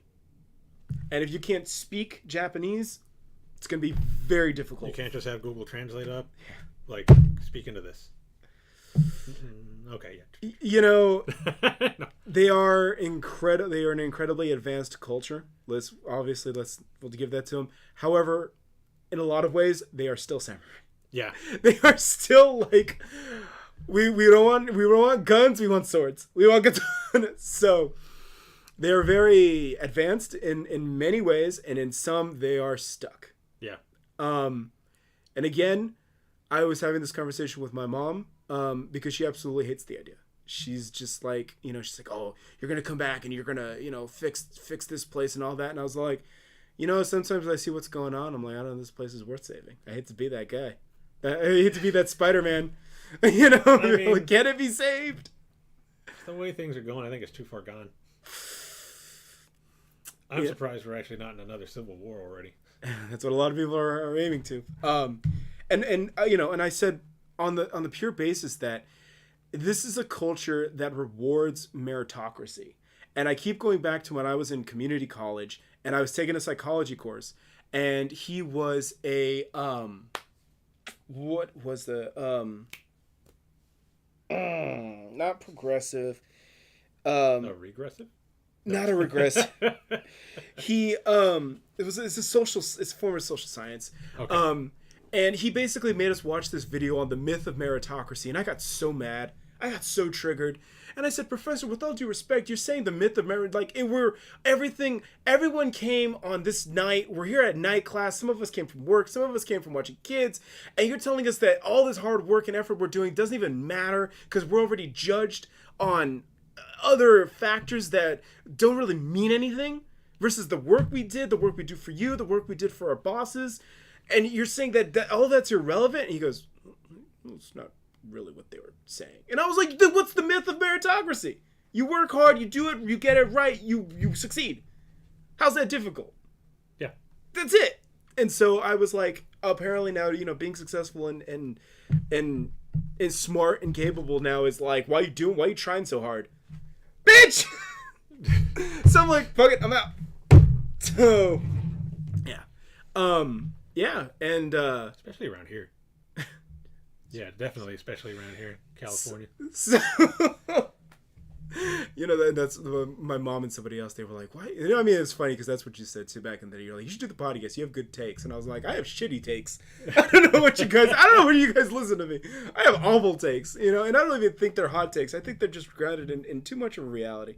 And I mean, it's like that. It's like if you're good with the computer, spreadsheets. That's great. However, if your boss is like, in Japanese, "Hey Regalo, can you finish that report for me and link the spreadsheets and get it to me by the end of the business?" I got you, boss. If you can't tell that to him, you got to be like, go to Google Translate, be like, "I kaicho wakarimasu." It's like that, and the boss is just like, "Hi." Can you imagine how awkward that is? Who's gonna put up with that? What business is gonna put up with that? I mean. And he name dropped some too. He said like Sony, Nintendo, Mitsubishi, Uniqlo. I completely forgot about it. I forgot about that was them. Korean. No, apparently they have offices in Japan. Oh, okay. Well, I'm sure they have offices, but I thought it was a Korean store. Like the brand. Yeah. No, he name dropped them about places that are hiring and all of that. The process starts in January. However, at the bare minimum, you need a MPJT level 3. Mm-hmm. However, a 2 is preferred. But they said you can get away with 3 if you have technical skills. Mm-hmm. So, Yeah. Okay. So 3 is the bare minimum. correct. As long as you have the skills to help. Yeah, out. if you have the hard skills, like spreadsheets, databases, stuff like that, Yeah. then or experience, then you can kind of get away with that. So a 3, if I'm understanding it, basically is high school. Okay. So I need to take some Japanese classes. honestly, I'm gonna be real. I was, again, my hot takes. I got triggered when I was taking basic Japanese classes because I was like, you know, they're blowing smoke up my ass. They're like, oh, you have a good accent and all that. And I was just like, you know why? Go learn Spanish. Y'all are in fucking California and you're in the Bay Area. Go take Spanish. You fuck that Spanish. Hey, you can take Spanish and learn Spanish. Japanese ain't shit. All right? La cesta, la bicicleta, el escritor. Shut the fuck, vosotros. Shut the fuck up. Yo, tú, él, ella. Usted, vosotros. The fuck out of here. All of this. Yeah, Spanish is so confusing, and Japanese is just like past tense, present, and future is one tense. I was like, that right there, I was like, I love you guys. Right there. I couldn't get over that. There's no future tense. Yeah. Like, ikimasu, I'm going, I will go, I'm going. That's it, I go. It's like all of those in one. Ikimasu. What is it? In Spanish, yo voy, tú vas, él, ella, va. It's like, shut the fuck up. And then there's the past. Yo fui, tú fuiste, él, ella, fue. You know, nosotros, fuimos. You know? So it's like, no, shut up. No wonder I failed Spanish. Yeah. Mexican Americans take Spanish and get a B. Shout out to Cheech and Chong. See, I gotta remember people that, you know, I always do all this weeb stuff, but every now and then I had to remind people I am Mexican. Yeah. So, don't get it twisted. I asked my friend out there in Japan about that too. I was like, is there a big demand for like Spanish, Japanese? He's like, no. I was like, fair enough. Maybe if you worked in Mexico and you were like working for Mitsubishi or Toyota, maybe. But, you know, if you're in Japan, Spanish ain't exactly a high demand skill. Portuguese, maybe. There are a lot of them in Brazil? Around there? Portuguese in Brazil or no, Japanese? Like Japanese. Isn't there a lot of Japanese people in Brazil? I have never heard of that. I think there is. Interesting. Yeah. I mean, my Portuguese is like at a first grade level, so it's awful. Well, I know for sure there's a lot of Germans. Thank you, World War II. Shout outs to World War II. I'm pretty sure there's a good portion of Japanese too in Brazil or something like that. Yeah. Yeah, I know that was the big thing, was that a lot of Brazilians were imported labor to Japan. I know that was a big thing. Yeah. Okay. So, and I said that too. I was like, you know, rather than me go live on the streets and I flunk out of school over there, I was like, I can always just go work construction in Japan, right? Another Mexican working construction. Yeah. Can we get that as my part-time job? No, actually, they said as a student, well, not only as a student, but just on a student visa and being a foreigner on a visa, I cannot work at pachinko parlors, mahjong parlors, brothels, areas of prostitution, not even as a dishwasher. I can't even be cleaning staff. No. Why? Haters, right? Haters. Why can't you clean? I guess just because it's that kind of a reputation, gambling establishment, stuff like that. Oh, okay. Just at the gambling establishment. Yeah. But if you're at like a restaurant. In a restaurant, sure. Okay. But it's like, you know, at a pachinko parlor, and they were just like, we just need you to clean the glasses for the bar. I get that because it's gambling, and they don't want you near that, at least while you're in school, because then what, you're going to blow your tuition on the pachinko or mahjong or whatever. The brothels. Yeah. Wow. Well, I mean, at least they're letting you know all this. Yeah, like I said, it was the packet was like this thick. I ended up printing up the whole thing, and it's like, I've never seen this before. They're like, I thought I was coming to be a student. They wanted me to be a productive citizen. Like, goddamn, like, jeez. They ain't messing around, man. They ain't fucking around. Well, you're here. You're a Japanese citizen. Yeah. And you will do everything that we do. Correct. We will work you like a Japanese citizen. We will make you study like a Japanese citizen. We'll make you work like a Japanese citizen, and we'll arrest you like a Japanese citizen. So. Oh wow. And I was like, I think I was telling my mom, I was like, well, you know, my story though, as a brown man, get back to work. They don't care. You know. Kimi Hako, because when I went to see her last week in Texas, she had gone, I think, in like 2019, and she had a shitty time out there in Japan. But she said when she was on the train, there was a black dude who was on the train, and I guess he had his big headphones on, and they were all just kind of walking, but he had his volume like turned up all the way. And I guess it was like the Japanese housewife was just kind of like looking at him, and eventually she just like slapped him like that, and she's just like that, like turn the shit down, and he's just like. And I was like, no, she like smacked him. He's like, yeah, she smacked the dude. And I was like, like smacked him. She goes, yes. And I was like, dude, that's assault. I mean, in America, that's a hate crime. Yeah, yeah, exactly. So, in Japan, it's just a Tuesday. Correct. It's the turn your shit down day. Oh man! Don't nobody want to hear your music? Right. Oh man! On BART, you got to just put up with it. Right. And if you can find a seat that's not pulled out because they're looking under the seat cushions for change. Yeah. I know this because that's what happened when I came back from Texas. Really? Yeah. I went on the first car and a bunch of seat cushions were just pulled out, and then the place smelled like piss. Ugh. So I was like, yeah, at least I got the car to myself though. Yeah. But the upside. Yeah. So at least I got to be there with all the Spy Family merch when it all drops. Yeah. Hey. I think they got pop-up parade figures. They got Nindos coming out. I'm just gonna start the Fiona Frost shrine. Oh, you're gonna start that now? I'm gonna start the Fiona Frost shrine. So oh man. By the way, the $20 that I bet you, I'm gonna be paying that in yen. You're gonna be paying it in yen? Yeah. So yeah. I only take USD. So whatever the exchange rate is, make sure it's enough. No. So that's 2,000. So that'll be 20 cents.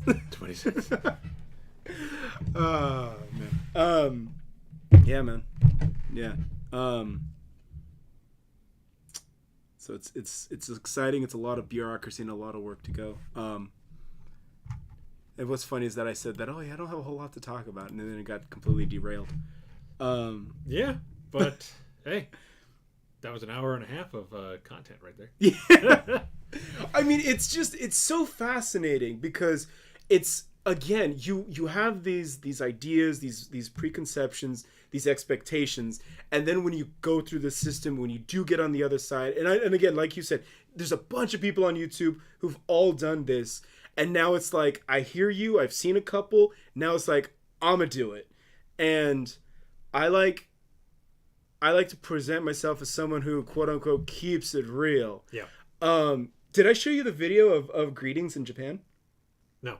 Okay, this was like one of the first Zoom calls I took. And they were talking about, how important it is when you basically respect the hierarchy.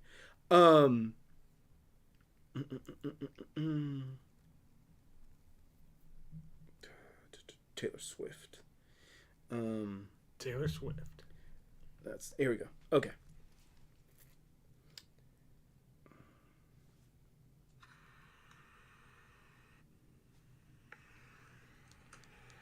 No, your Japanese greeting. No, your Japanese greeting is very important.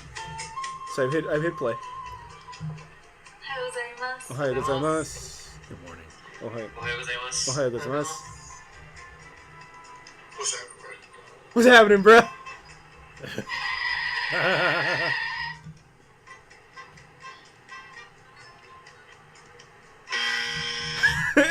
It's so...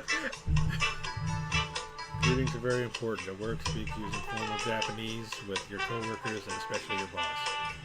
When greeting someone in a higher position, make sure you give a clear formal greeting. Learn the different... Oh. Okay, that was quick. Yeah, it's because it was like the end of the. I just didn't want to. Yeah. But yeah, and I was like, and I watched that, and I'm just like looking at it like, what did he do wrong? I'm like, you guys don't greet your coworkers like, "What's up, bruh? Hey." Yeah, do it all the time. Like, look, like 7 years at the county. That's what I was we all greeted each other like that. Like, hey, what's up? You know, it was. I don't see what's the problem. So I was like, look, man, hey, after 2 years, I'm gonna have my entire cohort unit like, Ohio, what up, bro? What's happening? Ohio, what up, bro? What's going on, man? One love. Watch. 2 years. I promise you, that's what's gonna be happening. I was like, if anything, that's very culturally insensitive of the Japanese to not respect how he greeted his superior there. Yeah, that was a very nice greeting in our culture. Yeah, what was the problem? Did nothing wrong. Yeah. Very typical of anything. It's just another day in the office. Like you said, it was a Tuesday.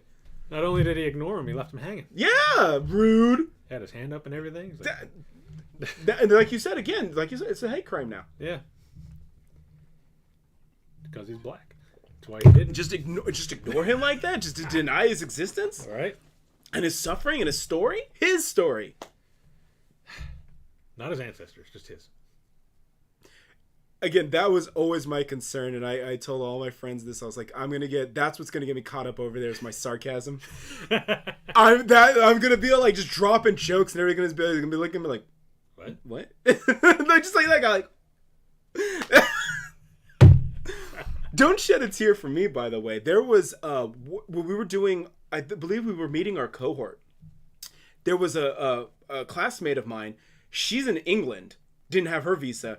It was 3 a.m. So it was 9 p.m. Texas time when we were doing this. 3 a.m. England time. And then there was 2 exchange students. So there's 3 categories. There's undergrad, graduate, and then exchange student. Right. And then there was 2 exchange students who were in Slovakia, and it was 4 a.m. Also didn't have their visa. Wow. So don't shed a tear for me. Shed a tear for these poor bastards over there. Poor you having to be there at 5 p.m. Nah. I gotta email my advisor too and just be like, yo, I just got the email notification. I'm coming. But be like, weep stuff. Hang on. Weep stuff right here, man. Just like Rico Reco, man. Rico Reco. I gotta get this. Man. I have to decorate my non-existent apartment. Okay. Yeah. So this is a great apartment. How many prize figures can it hold, though? Well, that's where your bed goes. Don't worry about the bed. Prize figures, like. Still in box. Yeah. In the box. Oh, man. But yeah. Yeah. Nice. And then there was one dude, actually. There was one American who was also from Texas. He was at the time when we were doing that meet and greet over Zoom. He was in Houston, though. And I was in Austin, so. Okay. But I told him, I was like, well, I'm from California natively. I'm just doing this farewell across the country tour before I leave over there. So, yeah. But yeah. Cool. But yeah, no, it was like that. And I always said that it's, and I can adjust. I'm not, that'll be fine. And fortunately, I've been there before, so I kind of have a pretty decent grasp on the people and all of that.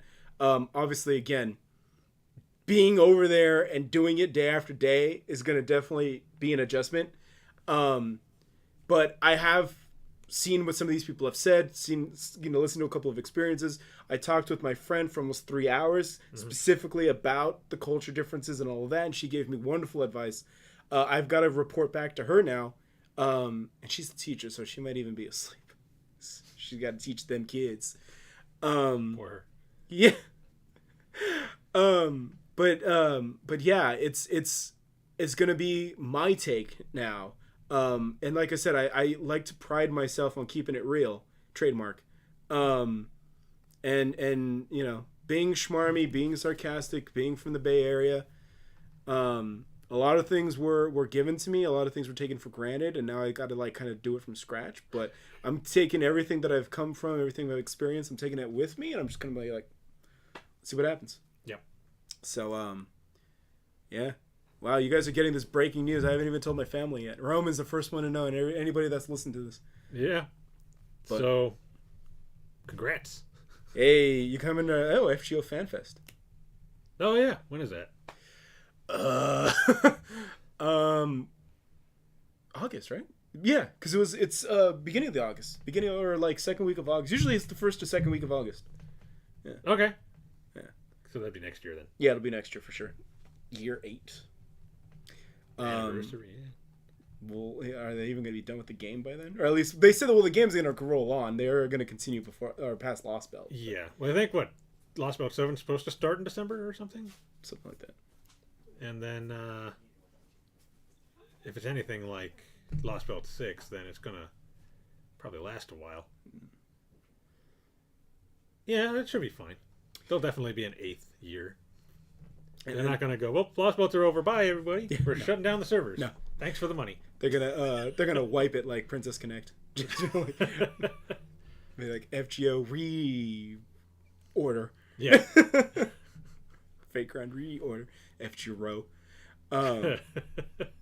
Yeah, that's one of the things. Obviously, Comic-Con, which I believe tickets go up in October. So that's, and then the event is for December. And then Evo Japan, which I believe is March or April. And then FGO Fan Fest, which is in August. So there's like the events on my radar. Nice. Yeah. I don't know if you want to try Comic-Con in the summer. Oh, absolutely. Hell yeah, man. Oh, yeah. Hell yeah. What else I got to do? Work on my paper? I don't know. I figured not get heat stroke.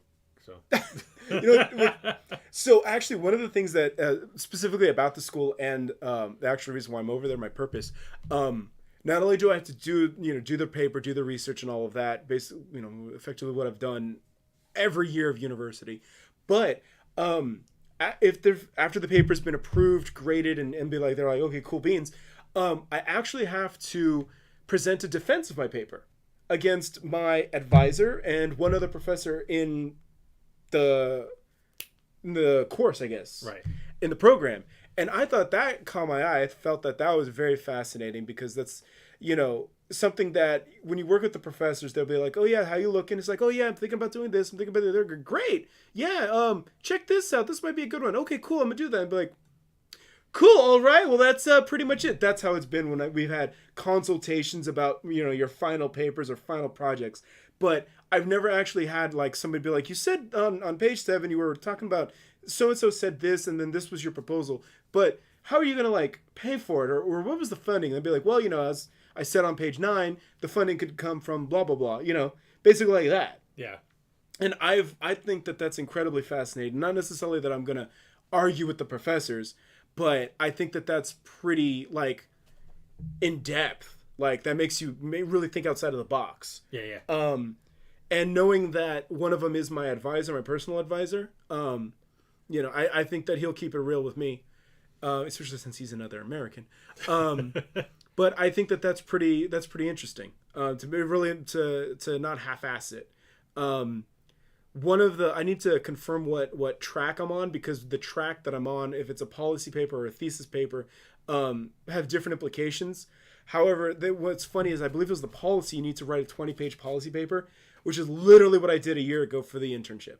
So I'm like, I can do that pretty much in my sleep. However, I'm not going to do that because I don't want them to come and like cut me off at the knees. Right. Because they'll be like, oh yeah, I did this. And blah, blah, blah.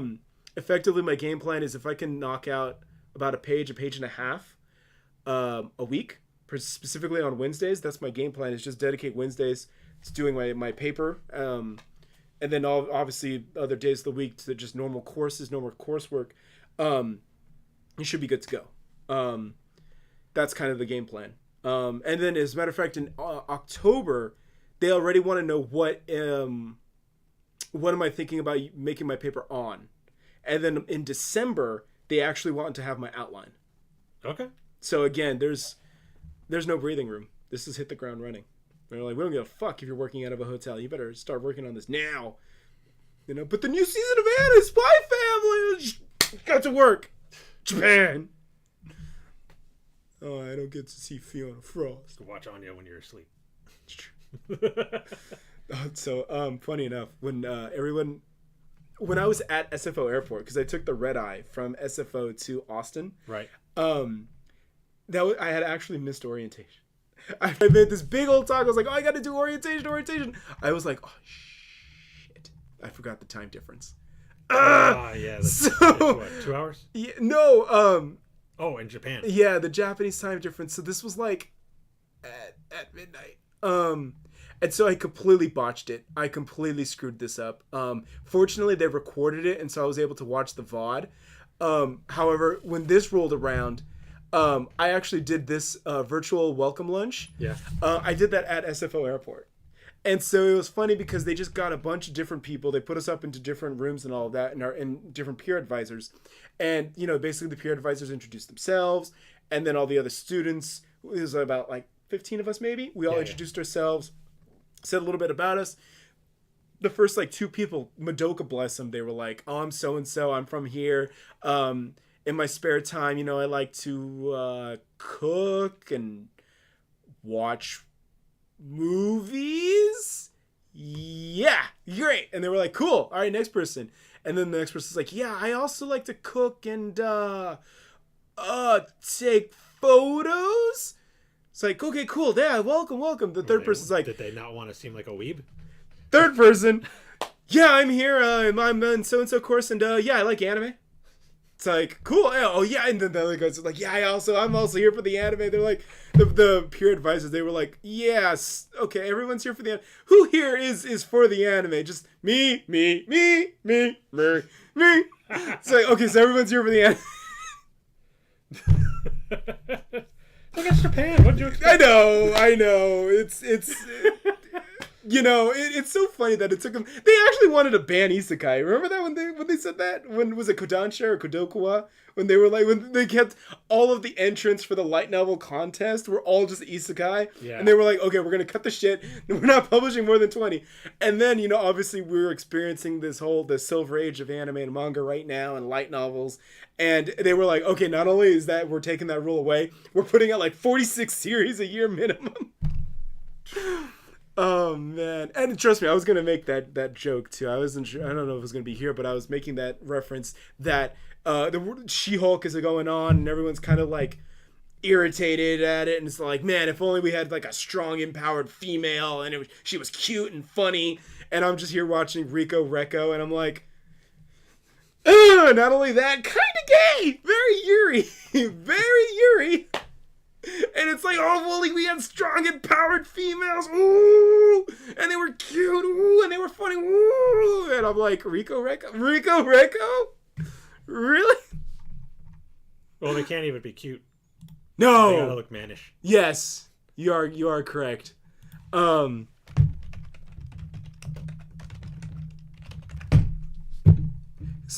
I just wanted to point out, like, yeah, look at the ranking, bro. 258. Yeah. 8.27 out of 36,000 reviews. Popularity 1,000. So it's not that good then. No, garbage. Go with She-Hulk. I'm wasting my time. So yeah, man. And so it's like, yeah, and of course, why would anybody, you know, everybody got started with it. However, it's, oh yeah, Hideo Kojima, yeah. Yeah, and that's why everyone's like, I was like, I didn't even fucking know about that. Say, look at that, gay. Yeah. If only it existed. If only we had it. You know, whoever makes it, they're gonna have like $1 million idea. If they were cute and funny and badass, and it's just like, you know, kind of like that, and it's like, yo, I mean, guys, it'd be like, oh, well, they'll make so much money and people like it and a lot of fun. It's like, oh, if only. It's like, you can go watch the chorus record. Oh, if only. Why is She-Hulk not funny? Why is it not gay? Oh, why does it have shitty CGI? Oh, or this, like, chorus record. No, why Disney? Why? It's all right. Fuck you. Get out of here, garbage. So it's like, I love that. That's from the opening too, by the way. So it's like, look at this one clip has better animation than She-Hulk. How does that make you feel? They do not have billions of dollars like Disney does for budget either. It's A1 production.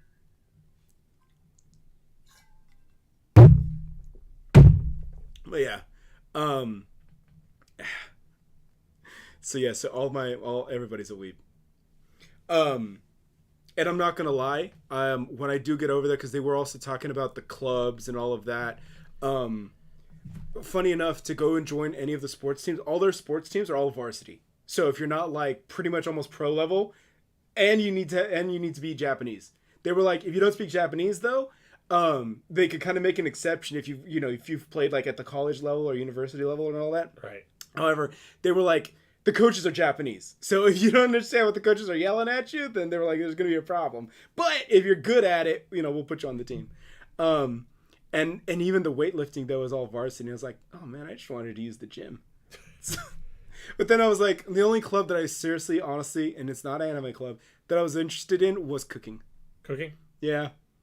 So, because I was like, that's, again, what my other, like, minor, medium, minor concerns is we get over there, I get established, I decorate my place. I'm like, all right, I don't want to eat fucking ramen and sushi and fucking sandwiches forever. When I go into a Japanese supermarket or Japanese grocery store, they've got all this stuff. What can I make with it? It's not exactly like walking into a Safeway, which is a Californian-based supermarket here. Yeah. What can I make with it? And so that's kind of what I wanted to understand. Granted, I know I could probably just go on YouTube and watch some stuff, but that's something that I've been thinking about. But I didn't see it on the club, so I got to ask them and be like, are you guys doing cooking club? So it's going to be me. They're going to be like girls that look like Takina and Chisato. And I'm just going to be all like, then there's going to be me. Ohayo gozaimasu. Wow. So, yeah. Oh, yeah. So, I won't ruin the joke, but yeah, if only it was funny, man. If only we had funny, empowered female characters. Oh, God, man. I did that. But yeah. Yeah.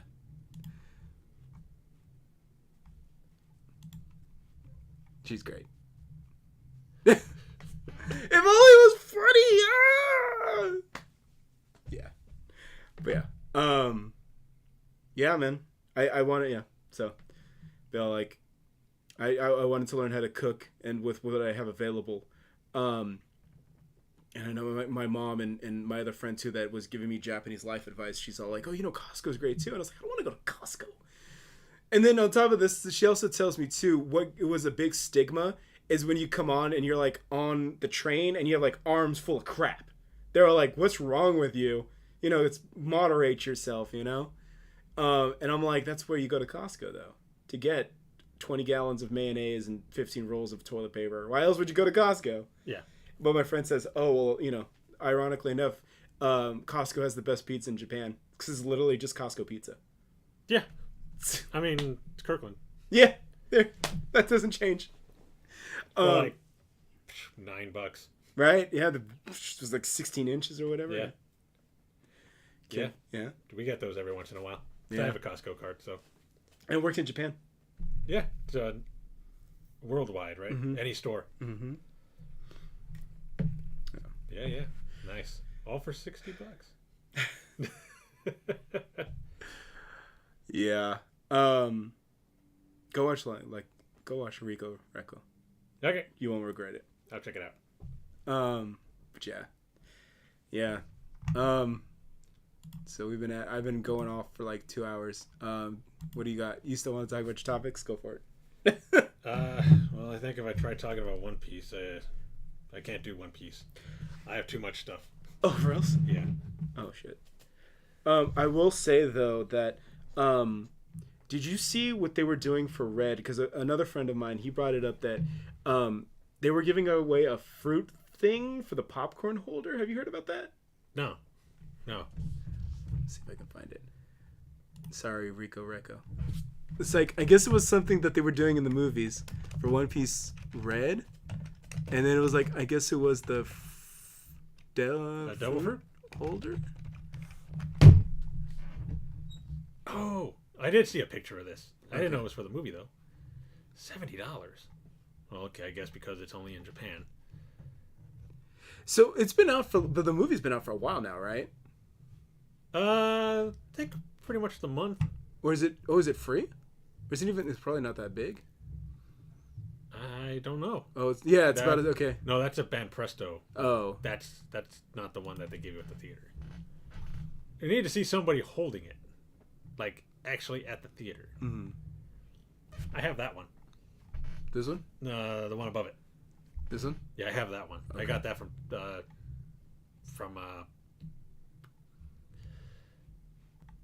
oh god, Toriba. I got it from Toriba.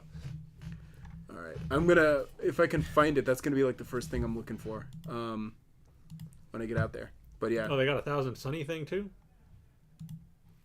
This thing? Yeah, the that thing. Oh, was that inflatable? Yeah. Inflatable cup holder. Popcorn and drinks are not included. Oh, then deal's off. Yeah. For $100, it better come with the popcorn and the drinks. I don't care if it's like microwave popcorn. It's gonna come just like that. They bought it and then just closed the lid and shipped it. You're gonna get the drink. It's gonna be all over the box and the lid's gonna be broken. I wonder if this says how big it is. It doesn't look that big. No. It's got to hold a little bit of popcorn at least. Correct. And you gotta rinse it too, right? You gotta clean that out. Yeah, you definitely gotta. It doesn't. Brand new, unused. Wait, what? I hope so. Put that in the dishwasher. Yeah, it's not that big. Look, there's one of the prize figures. Oh, okay. So it's I don't know, maybe about that big. Okay. No. Which I guess is good for like a kid. Right. I guess these are like for the kids. Yeah, it's because kids watch One Piece. Oh yeah, they just don't know the more detailed stuff going on. Nami's cleavage. Well, everybody gets that. Why Sanji always gets hearts when he sees Boa Hancock. Well, if he saw Boa Hancock, he'd probably turn to stone. Yeah. Because of her fruit. Yes. Yes. Why didn't you turn to stone? Because I'm always rock hard, baby. Oh, man. I'm saying that you're getting me in trouble, man. I ain't even in the country. You're already getting me kicked out. But yes, I'm going to be on the hunt for this. Cool. So that might be something if you're interested in. I'll let you know. Cool. But yeah, I was hoping too that this movie would come out before. Do they have any plans to bring it out in like America or Europe or South America? Probably other countries. To be honest, I don't think I've ever seen any One Piece movie in a U.S. theater. We got Demon Slayer before we got One Piece. So yeah, I doubt they'll bring this out in theaters here. It'll go to DVD, Blu-ray, but that's probably about it. Who knows? Maybe they'll throw in the cup holder or the popcorn in the cup holder thing with it as like a special edition. For sure. But it'd probably be $150. Yeah. Better get the OST as in that collector's edition. Yeah. Get those songs that people hate. There's what, 7 songs I think we said last time? Mm-hmm. Yeah. And I was telling my mom about that too. What's funny is that the movie is doing gangbusters, but the biggest complaint, and this is what you were telling me, I was going off your information, was the songs, that they said the songs were distracting. And I told my mom that, you see, when anime does what anime does best, DBZ fights people getting the shit kicked out of them. Gangbusters, $20 million, everyone loves it, everyone's going absolutely crazy. Then when One Piece though tries to go Disney and tries to do something it's not familiar with, break it up with musicals and songs and all of that, that's the biggest complaint. So when anime sticks to what it does best and is anime, kills it. When anime tries to like step on Disney's toes and do what Disney is failing at currently, it irks the fan base.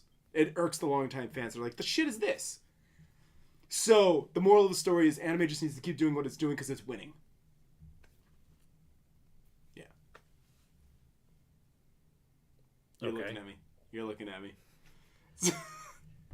I don't know. It just seems like you're willing to turn just about anything into a dig it to Disney. Yeah, fuck Disney. I'm over them. I'm over it. And it is. What's up? It's cool. I'm just saying it's totally cool. Don't. No. Yeah. I'm not saying not to go. Not to, like stop it. No, I'm not saying that. I just take my pot shots. Yeah. No, absolutely. Yeah. Well, because it's like I said, it is, and at times right now, you could make the argument that it feels like I'm either punching horizontally or I am punching downwards in some instances, but at the same time too, this is definitely pent up frustration where everyone's like, shut up, weeb, fucking weeb, dirty weeb, cause stop watching anime.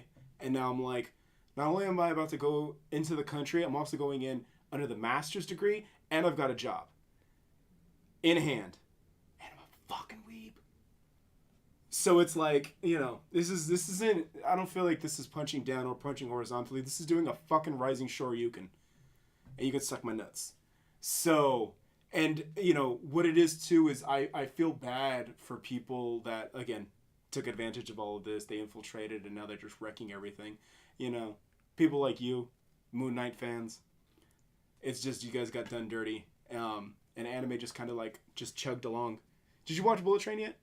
No. Okay. Is it on streaming? No, still in theaters. That's why. Okay. Well, when you do, let me know. But yeah, that's pretty much what it is. It's just validation and vindication now. That's basically why I take my digs still at Disney. That's all. But, I don't know. I think I don't do that mainly because I never experienced that. Yeah. Like I never got called names or told to stop watching stuff. Like my grandparents watched anime with me. Like they watched Speed Racer and Captain Harlock growing up, especially my grandma. So she watched anime with me. I hung out with all of you guys, so you all watched anime. My cousins all watched anime. When I went into the military, I found people that watched anime. So it was like nobody's ever told me that it knock was that shit off. Yeah. So I don't have the same experience, I guess. Oh, funny enough, my brothers actually took my mom to Dragon Ball last week, and you know, I was like, "Oh my god, how was it?" And she goes, "Ah,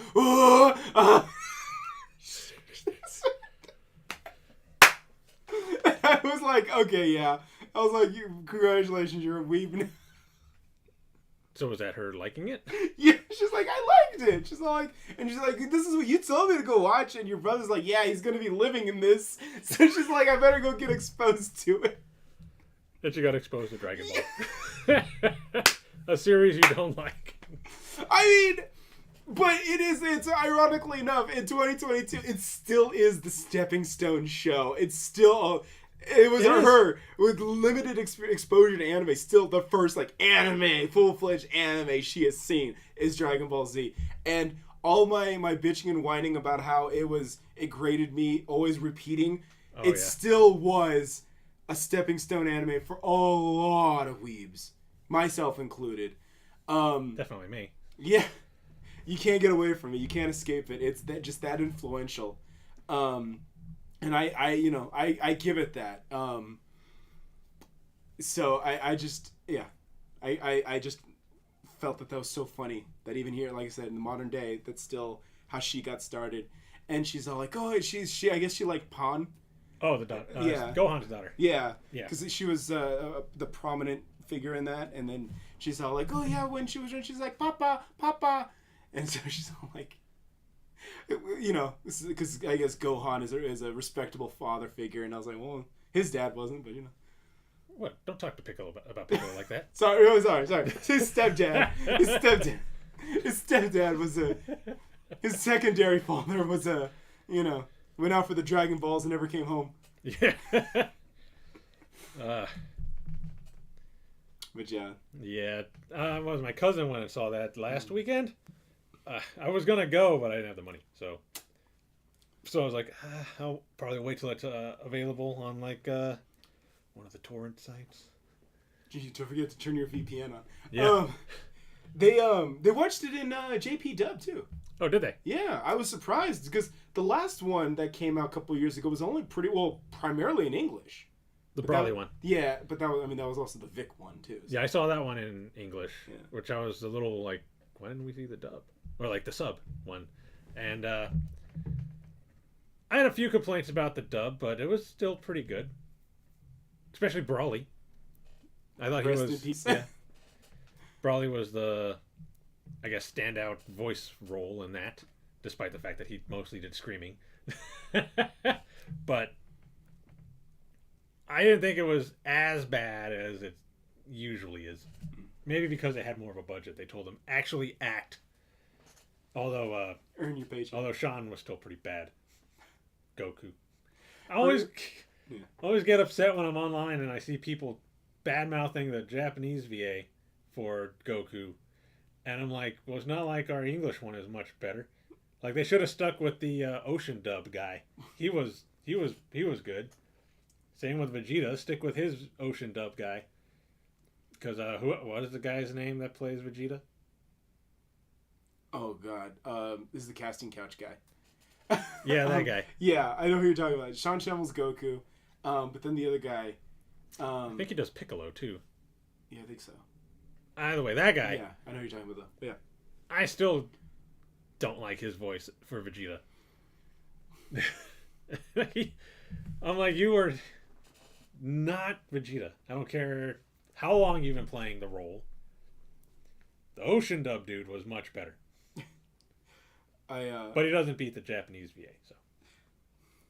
But none of them do. I told my mom about her, and how that she said that that Krillin's voice actress, Luffy's voice actress, how if she should ever drop dead, she wants Goku's voice actress to finish up One Piece, and I was like, they're just this bond, this friendship that they've built, because they're both old as shit, but yeah. they still crank it out, man. It was funny because I actually saw this on Twitter. Somebody posted a little clip from it. I don't know if it was the series Dragon Ball Super or if it was from the movie, because Krillin was a cop, and I think he's a cop in the movie. His cell phone ringtone is one of the One Piece themes. Wow. Like legit, like that's Oh wow. Yeah. Wow. What is it? The second one? No, it's the first one. Oh, okay. So We Are. It's We Are. Okay. Yeah. That's the his ringtone for his cell phone in Dragon Ball for Krillin. How meta. I still need to see it. It actually, I think it became the 5th highest grossing anime movie in the US. Yeah. I forget what it beat out. I'm surprised it did better than Brawly. Yeah, because Brawly capped out at like 5. But I think it was because it wasn't in as many theaters. Yeah. But I mean, Brawly I thought still did really well. And I didn't think as many people would go see this one because, one, so many complaints I heard about the CG animation. Right. Like, people were, like, so angry that they didn't stick with the Brawly animation. They went to CG. And they're like, it looks like a video game. And, like, apparently a video game you want to see because you guys spent more money on this one than you did to go see Brawly. Right.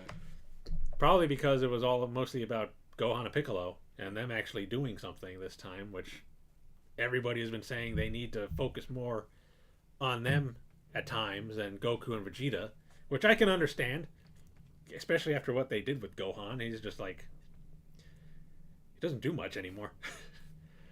But I mean, Gohan's never really wanted to fight anyway. But, whatever. Everybody got what they wanted. Piccolo got a new form. Gohan got a new form. And apparently Gohan's stronger than Goku and Vegeta. Okay.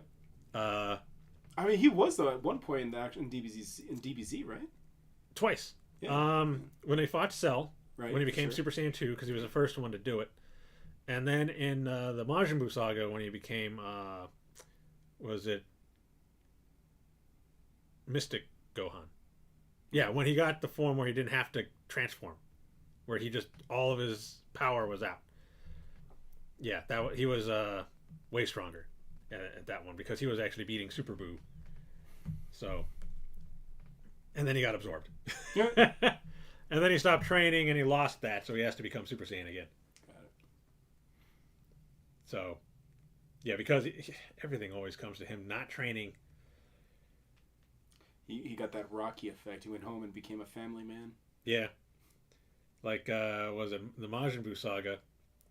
He had his fight with Darbara, who wasn't any more powerful than Cell, but he was still kind of struggling with him because he hadn't been training for years. Like, I think he was 12 when they fought Cell, and he got to high school when they fought Darbara, and he hadn't been training at all, so he wasn't really progressing. He was weaker than I think he was when he fought Cell, but not too weak where he couldn't fight Darbara, but he wasn't outmatching him as much as he did Cell, because what Vegeta even pointed out, because he got angry that Gohan was wasting their time, that Darbara's no stronger than Cell. Like, he should have ended this so much faster than he's been going on. But because he hadn't been training, didn't happen. Same with, like, Super. He just stopped training. He became, he got his job, married to Videl. I don't think I don't think they actually gave birth to Pan until middle of Super. So, yeah, and I actually think, you remember, I don't know if you asked me last time if Goten and Trunks were teens. I think they're teens in the movie. Because they look older in the promotional image. So I think they're teenagers now in that. Okay. So, yeah, there's just a bunch. now imagine that you're trying to get to all these episodes that you're talking about, but instead they go all the way back to fucking Raditz blowing up that fucking farmer. That was my Dragon Ball Z experience. I would love to have gotten to that what you're talking about. However, as soon as we made progress in the story, we'll just go all the way back because we don't have the rights to that story arc yet. Yeah, that was making me mad too. Because I brought that up too. When you brought it up, I was like, yeah, I hated that. Because it's like I've seen this 4 times, and I don't know how long it's taken you to get the rights, but I don't want to watch the same arc over and over again. The only difference with us on our Divergence was that you just stopped. Yeah, I moved on to other things. And me and my cousin found it on the international channel, where they kept going because it was like it would be in Japan. They just went every weekend. Yep. A new episode. Yep. So I just watched it there, even if it didn't have subtitles. I understand what's going on. It's just fighting. What do I need to really understand? Those blur animations. Yeah. So while they were repeating Frieza another 3 times, I was already like in the Android saga. I didn't even get there, man. I was happy when they finally beat Vegeta. I was like, all right, I have I see in the end. Fucking here goes Raditz again, blowing up that farmer. I'm like, all right, I'm done. I'm fucking done. I am done. So I swear, if I have to see fucking Goku hold his tail one more time, I'm out. Yeah. Yeah. Wow. Yeah. But my mom liked it, so there you go. That's a high grade for you. Nice. Yeah. So now we got to get her started on One Piece. Yeah, now you got to start her on One Piece. No, this is 2022, man. She's watching Jujutsu Kaisen next. Jujutsu Kaisen. Yeah, start her low and then move her up to Masterpiece Shonen with One Piece. Start with the lowest, with Jujutsu Kaisen. Then move up to Demon Slayer. Yeah. Then maybe Bleach. Well, I appreciate you. I at least put Bleach higher up there. I over with Demon Slayer too. I thank you. I applaud you for that. Much love. No problem. And then One Piece. Just skip Naruto altogether. Fair enough. All right. I ain't gonna argue with you on that one. Mainly because of the filler. There's so much filler in Naruto. Like the last part of Naruto, I think, was 100 episodes of filler. Jeez. Because they ended it where I guess it was supposed to end, but then they just kept going for another 100 episodes. Oof. And it's like, why? Like, just go to the next part. I think they needed the manga to go a little further ahead or something, so they just went for like almost a year with filler episodes. Jeez. And then I think I almost gave up on the manga when in Shippuden, they had a flashback within a flashback. Well, like one of the characters had a flashback about him fighting one of the other guys, and then the guy that was fighting the other dude had a flashback from when they first met. Jeez, flashback squared. Like, what the heck is Everybody gets a backstory. Like, why didn't you just start there? And actually, so you put it to Bleach, but where are we gonna fit in My Hero Academia? Well, I guess you could kind of squeeze that in between Demon Slayer and Bleach. She did like Marvel movies. She does like Marvel movies. I think I'm necessarily say she's been like me. I think she's watched a couple of the Phase 4 ones. She likes Shang-Chi. I mean, I like Shang-Chi. I mean, it's not going to win any awards, but it's a good movie, entertaining.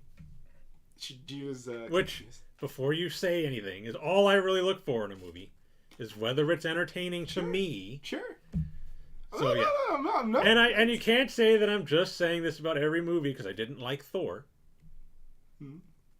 Eternals. And I've also admitted that I didn't like Black Panther. Mm-hmm. And the Eternals definitely could have been better. And I was kind of disappointed with Moon Knight. So it's not like I just say that about every movie. No, I never said that. I never thought about that. Oh yeah, Thor 2 as well. I wasn't a big fan of Thor 2. That's why, like I said, I refer to you as the MCU guy. I value and respect your opinion because, like, there is a guy who's just like, he's just on it. He's just like, everything is great, everything's fantastic, nothing can be improved upon, and it's like, really? So, oh well, yeah, I definitely wouldn't say that. Yeah, no, he eats it all up. And it's just one of those guys. He grew up with it, you know, so that's why he's very attached to it. Yeah. But at the same time, it's also he's blind to criticism. You know, like even if there was like, well, this could have been better, right? It's like, oh. And it's like all the plot holes that like the snap created with the 5-year gap basically, and it's like the only time I ever really get like that is if it's something where I'm like, were you not paying attention? Right. Like I think one example I can really give is when I was still in college. Avengers had come out, mm-hmm. and somebody was kind of, I guess, complaining about how the Hulk changed into the Hulk on the helicarrier, mm-hmm. when later he says that he's always angry, so why did he change? And I'm like, how do you not understand this? Like, he lost control of his emotions. Like, when he's calm and everything, he's got control of his anger, but he lost control during this attack and he fell and all this, so it took over. Right. Like, how is that hard to understand? Like, stuff like that. Yeah. But if it's not like a actual criticism, like, oh, the CG was bad, or this they kind of messed this up here, or, you know, something where I'm like, yeah, I could see that, then yeah, I'll agree with you. You know, like, I'm constantly bashing the CG in Black Panther. which my an old boss of mine, he had, when he was in the office and Black Panther had come out, he had noticed that, and he's like, and then I think someone else mentioned those PS2 graphics, and I was like, I didn't even catch all of that. Oh, it was bad. Yeah, I was so busy, not necessarily being bored, but just being like, this is the most mediocre, safe movie I've ever seen in the MCU. It's like, it's nothing revolutionary, it's nothing groundbreaking. I was like, it's just African Asgard, which is fine. Yeah. Which is fine, but it's safe. It's not breaking the mold. But, you know, and especially since I loved Civil War so much. Right. And I was like, he was so much better in Civil War. What happened to that Black Panther? What happened to that T'Challa? What happened to that guy? Bring that guy back. Go find him. The guy with depth. Yeah. Bring him back. Not the guy with the what are those jokes. That, which is another thing. Like, I know they do this a lot, but it depends on how they do it. Sure. Meme jokes. Pull up my Lee Chorus recoil. Like, if only! The what are those joke in Black Panther. Yeah. The stupid screaming goats in Thor 3. Thor 4. 4, yeah. Oh yeah, 3 was Ragnarok. I liked Ragnarok. 4, the screaming goats. Like, why did we need the screaming goats throughout the entire movie? Almost. Like, I can understand if they do a meme joke, but it's done properly, like, well, where it's not just like, here's a meme joke. If they kind of sneak it in really good, then cool, good job. But those two are bad examples of how to do a meme joke, or I guess good examples of how not to do a meme joke, because they were just like, this is dumb. Like I said, with Thor, I heard somebody say on like a comment section that it's like humor aimed for children, and I'm like, but that's not true, because the kids in my theater weren't laughing. Because there were like 2 kids in front of me, and they were super quiet, and I'm like, this is just not funny.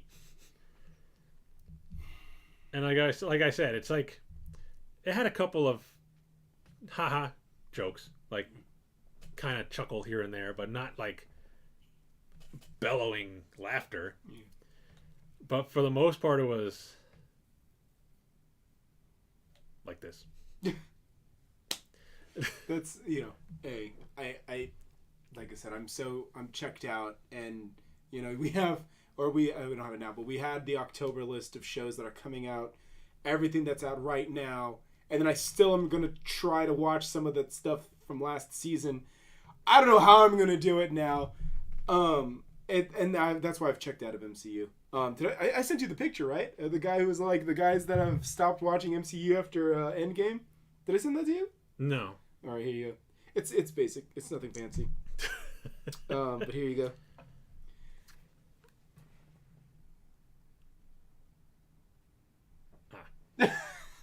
That's literally me. So yeah, I mean, which is not even completely true because I did like Spider-Man. Yeah. Hit me harder, you Peter bucket Harry Potter pussy! More on me! Hit me! Sorry, when they said that Willem Dafoe did his own stunts, I'll never let that go. Did I teach you how to fight in Hogwarts, you British pussy? So he's like, let me show you how to fucking suplexes him through the ground. So did you ever? That was from the Tekken movie. The Tekken CGI movie that came out, God, like 2009, 2010. Heihachi did that to Kazuya. So he's just like Kiniku Buster him, like fucking like sitting pile driver him through like 27 floors.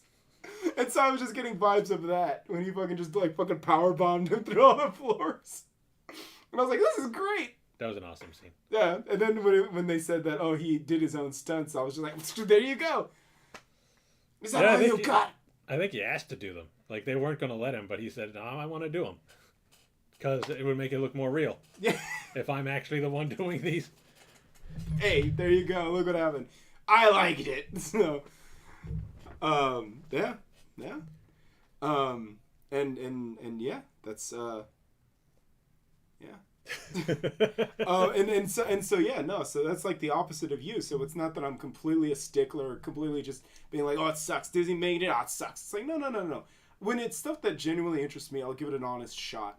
But when it comes to the stuff and the the politics and all of that, and the insulting of my friends and my family and people like that, and they're just like, well, it's not for you, and it's like, you know what, you're right. I'm gonna go watch my big ass 37 shows a season of anime. I have more than enough things to do, and we're not even getting into the video games. I've given up on those. I'm just gonna pack those. Let's just go into a box, and we're just gonna put them in a thing. But what's this? Don't worry about it. So, yeah, and again, and what it is when the people that are saying that this isn't good enough, it's not enough, it's like, oh, this needs to be more, we need more female characters and all that, and then I'm like, it's presented in anime, and it's like, you know what, stay over there, keep your Disney, keep your Disney, keep your Marvel, keep your DC, keep your Batgirl, keep all of it over there. I'm like, I'm good, man, I'm good. I mean, I'm gonna say this, I have no issue with more female superheroes. Mm-hmm. For a while, I was actually buying nothing but female superhero comic books. For sure. Well, mainly because they were hot, but... They took that away from you. They were like, how dare you? Right. But they got to do it right. You're right. No, absolutely. Absolutely. Yeah, like what you're just saying. They have to do it right. They can't just throw in all the, woke, women are so much better than men type of stuff. Just make them a good character. That's it. That's all it is. Just make them a good character. If you want to throw in a little bit of your woke stuff, fine, but make the majority of it just good. What's funny too is that if you go back and actually, and you can even do it right now, if you think about your favorite characters, your favorite stories, there probably was elements of what we would consider now like gender or politics or whatever, that kind of stuff. Oh yeah, woke stuff. But you didn't notice it back then because it was subtle. Yeah. You just didn't think about it. It's not getting shoved in your face. Correct. It's not like all of that. It would usually be like an insult, like, you know, you're like she version of so and so. You'll never be as good as the original. And she's like, you're right. I don't have to be. And then she like gets up, finds her second win, and like saves the day. Shit like that. It was subtle. It was effective. It wasn't like boom, there you go. And then that was fine. Yeah, that was literally fine. You know, what's funny is that when I was talking about, when I heard about the premise of Rico Recco of Recordus Recoil, it reminded me of Noir from 2001. Did you ever watch Noir? I didn't, but I know which one you're talking about. Okay. Literally was like, it gave me those vibes. And Noir is over 20 years old now. Yeah. And it was the very first time, I don't know if this was her at the helm, but it was the very first time I was exposed to Yuki Kaijuda, because she did the music. Right. And I was like, it had great music and it had great female characters. Actually, I think all of the cast was pretty much female. The only like dudes were the guys that got shot and brutally murdered for being dickheads. God, so woke. Yeah, right. and it was like you didn't think about it. You were just like chicks with guns. I fucking love this genre. This is a great genre. We need more of this. And I still say that to this day. I will still fucking say I will watch chicks with guns. I'm still hoping for Gunsmith Cats remake. There you go. There you go. That'd That's be cool. another one. Yeah. Didn't they name dropped Bandit Bean not too long ago, right? Did they? I think so. I don't know if anything ever came up out of it. Like they were thinking about it, or it was in the works. Maybe a manga revision, or. But I don't know. That's it. That was years. That was almost like 2015, 2016. Oh wow. Okay. Yeah. So I mean, well, I can't say never because I mean. And look at Kantai Collection. It's coming. Yeah. Devil is a part timer. Yeah. Yeah. Panty and stocking. Yeah. The only one not getting any love is No Game No Life, and I could care less.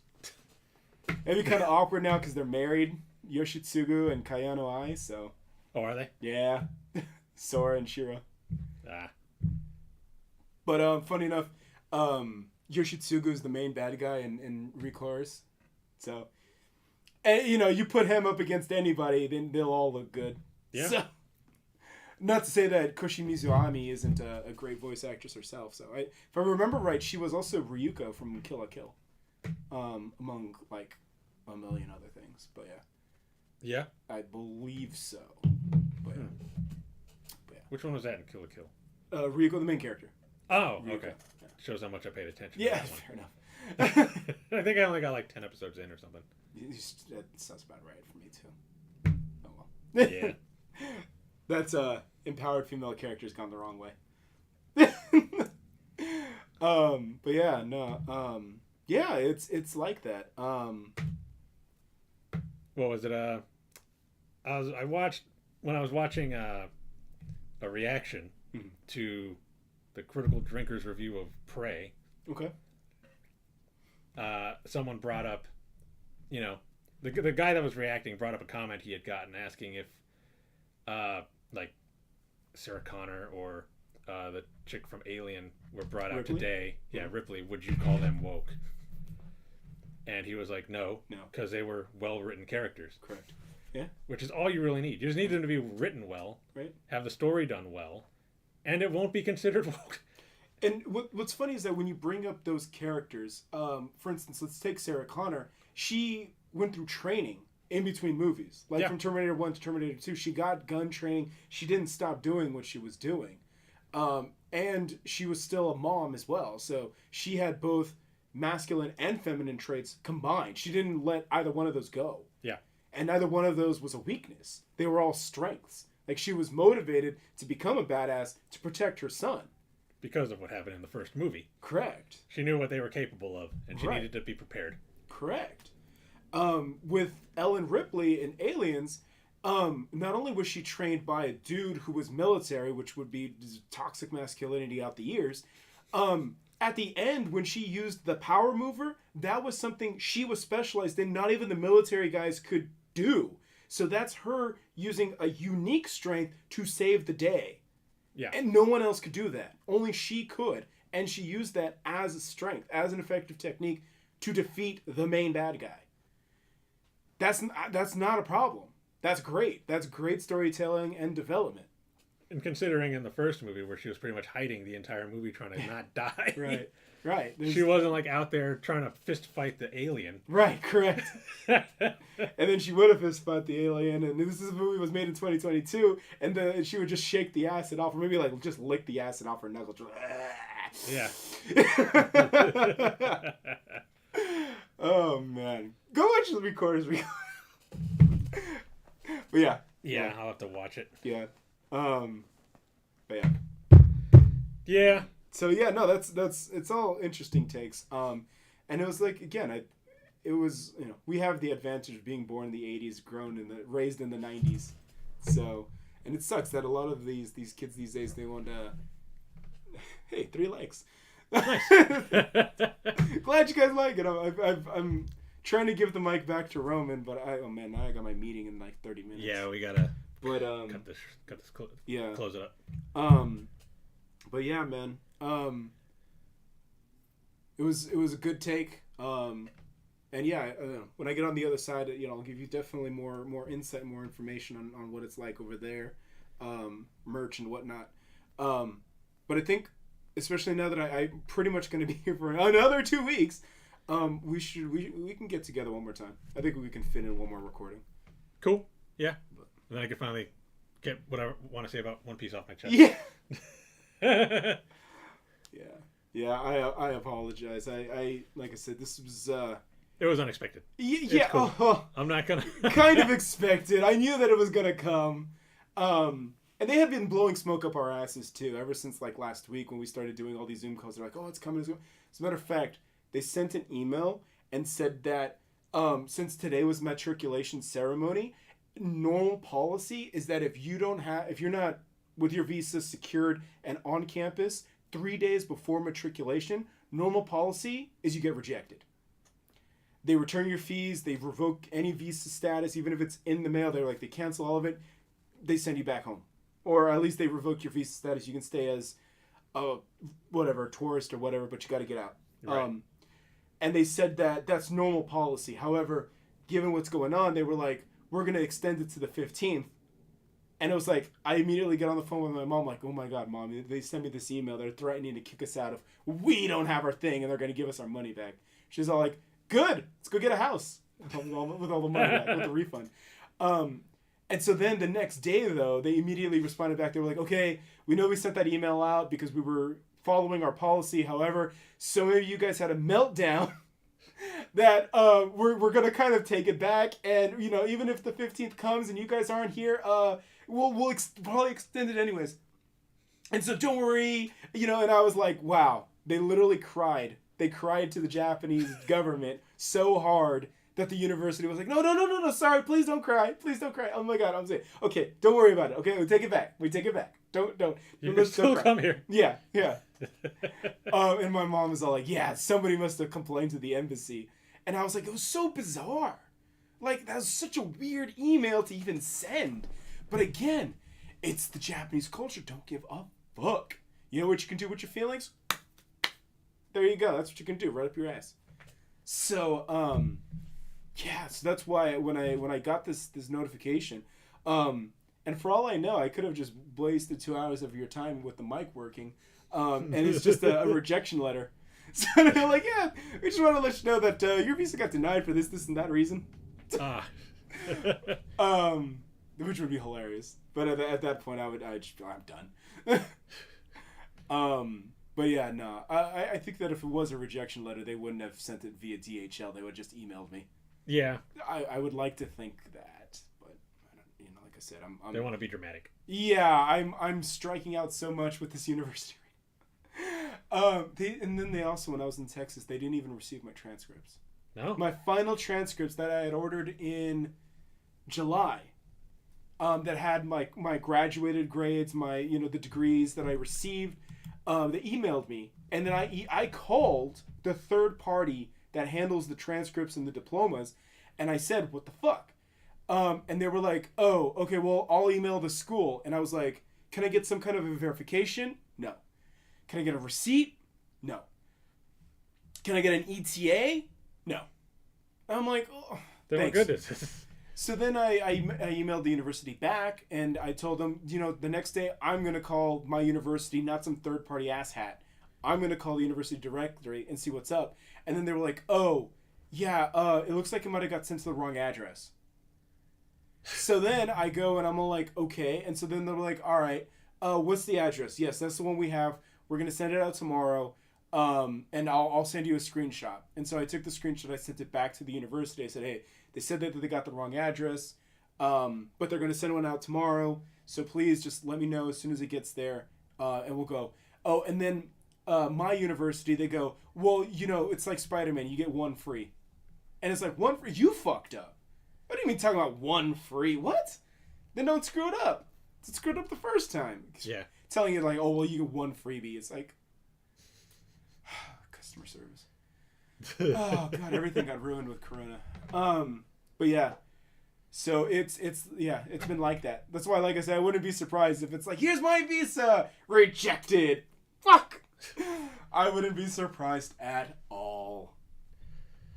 But hopefully that's not the case. No. I am kind of waiting. I also think it's bizarre too that the university wouldn't have emailed me to also be like, hey, we got your visa, we're sending it to you right now. Because I was also thinking, they're gonna send it right to my house and not to the university. But then I'm like, no, because the university needs to send me more paperwork as well, because they're taking responsibility for me being over there. Yeah. So they're like, you need to show who you're working for or who you're going to school for as part of the visa process. So they need to also send their part. So it's the certificate and whatever the name of that form is, and that along with my documents is what I take to the embassy in San Francisco. Mind you, the San Francisco embassy apparently also handles Nevada as well. Why? So I guess because we're the closest to Nevada. Yeah. So if you're like in Vegas and you're like, I gotta go to Japan for school, you gotta come all the way to Frisco. They couldn't just put it in Vegas? No, there's no slot machine there, and yeah. while they're denied. waiting. Boom, boom, boom, boom, boom. That doesn't make sense. Yeah, we're the closest office. Yeah. All right, well. There it is. Sorry. Well, because you can always mail it too. Yeah. So you can mail it, but yes, there's no like Vegas Japanese embassy or consulate. Closest consulate is in Frisco. So for me, it makes sense. I can just hop on the train and get over there. Yeah. But for someone like that's in Vegas or Reno, you got to mail it and then wait and then yeah. Wow. So, but yeah, man. One Piece movie. One Piece movie. All right. Well, I promise I will talk about One Piece next time, guys. Yeah, I won't even open my mouth, man. I'll just be all like, "It's me. Go ahead." Well, no, I mean you could talk if you want to ask questions and stuff while I'm going on, but yeah. So if we do get one more episode in, which I think we should be able to, Yeah, we got time. then yeah, I'm gonna be talking about One Piece and all the stuff that's been going on in that recently, both in the manga and what I've been seeing online about reactions to certain things. And I still want to talk about the Crunchyroll right stuff thing because, yeah, I just want to. That'll be a small little blip, but. So, spoiler alert: did they do my girl Yamato dirty? Speaking of Hayami Saori, In what way? like, is she gonna join the crew? No. Boo! Not at this moment. It seems like they left it open for her to join at a later date. Okay. Which is, I still think is a win for people, even though they're not taking it that way. Yeah, it's like he probably wrote that. He's like, yeah, Yama's gonna join the crew, and then Toei's like, do you know how fucking expensive she is? Okay, never mind. Maybe later. All right, she'll join the crew in the last few episodes. Yeah, later. Yeah, I'll get into that whole thing when we discuss it because it was a whole thing. Okay. But yeah, for right now she's not joining, but they did leave it open for her to join if she wants later. For sure.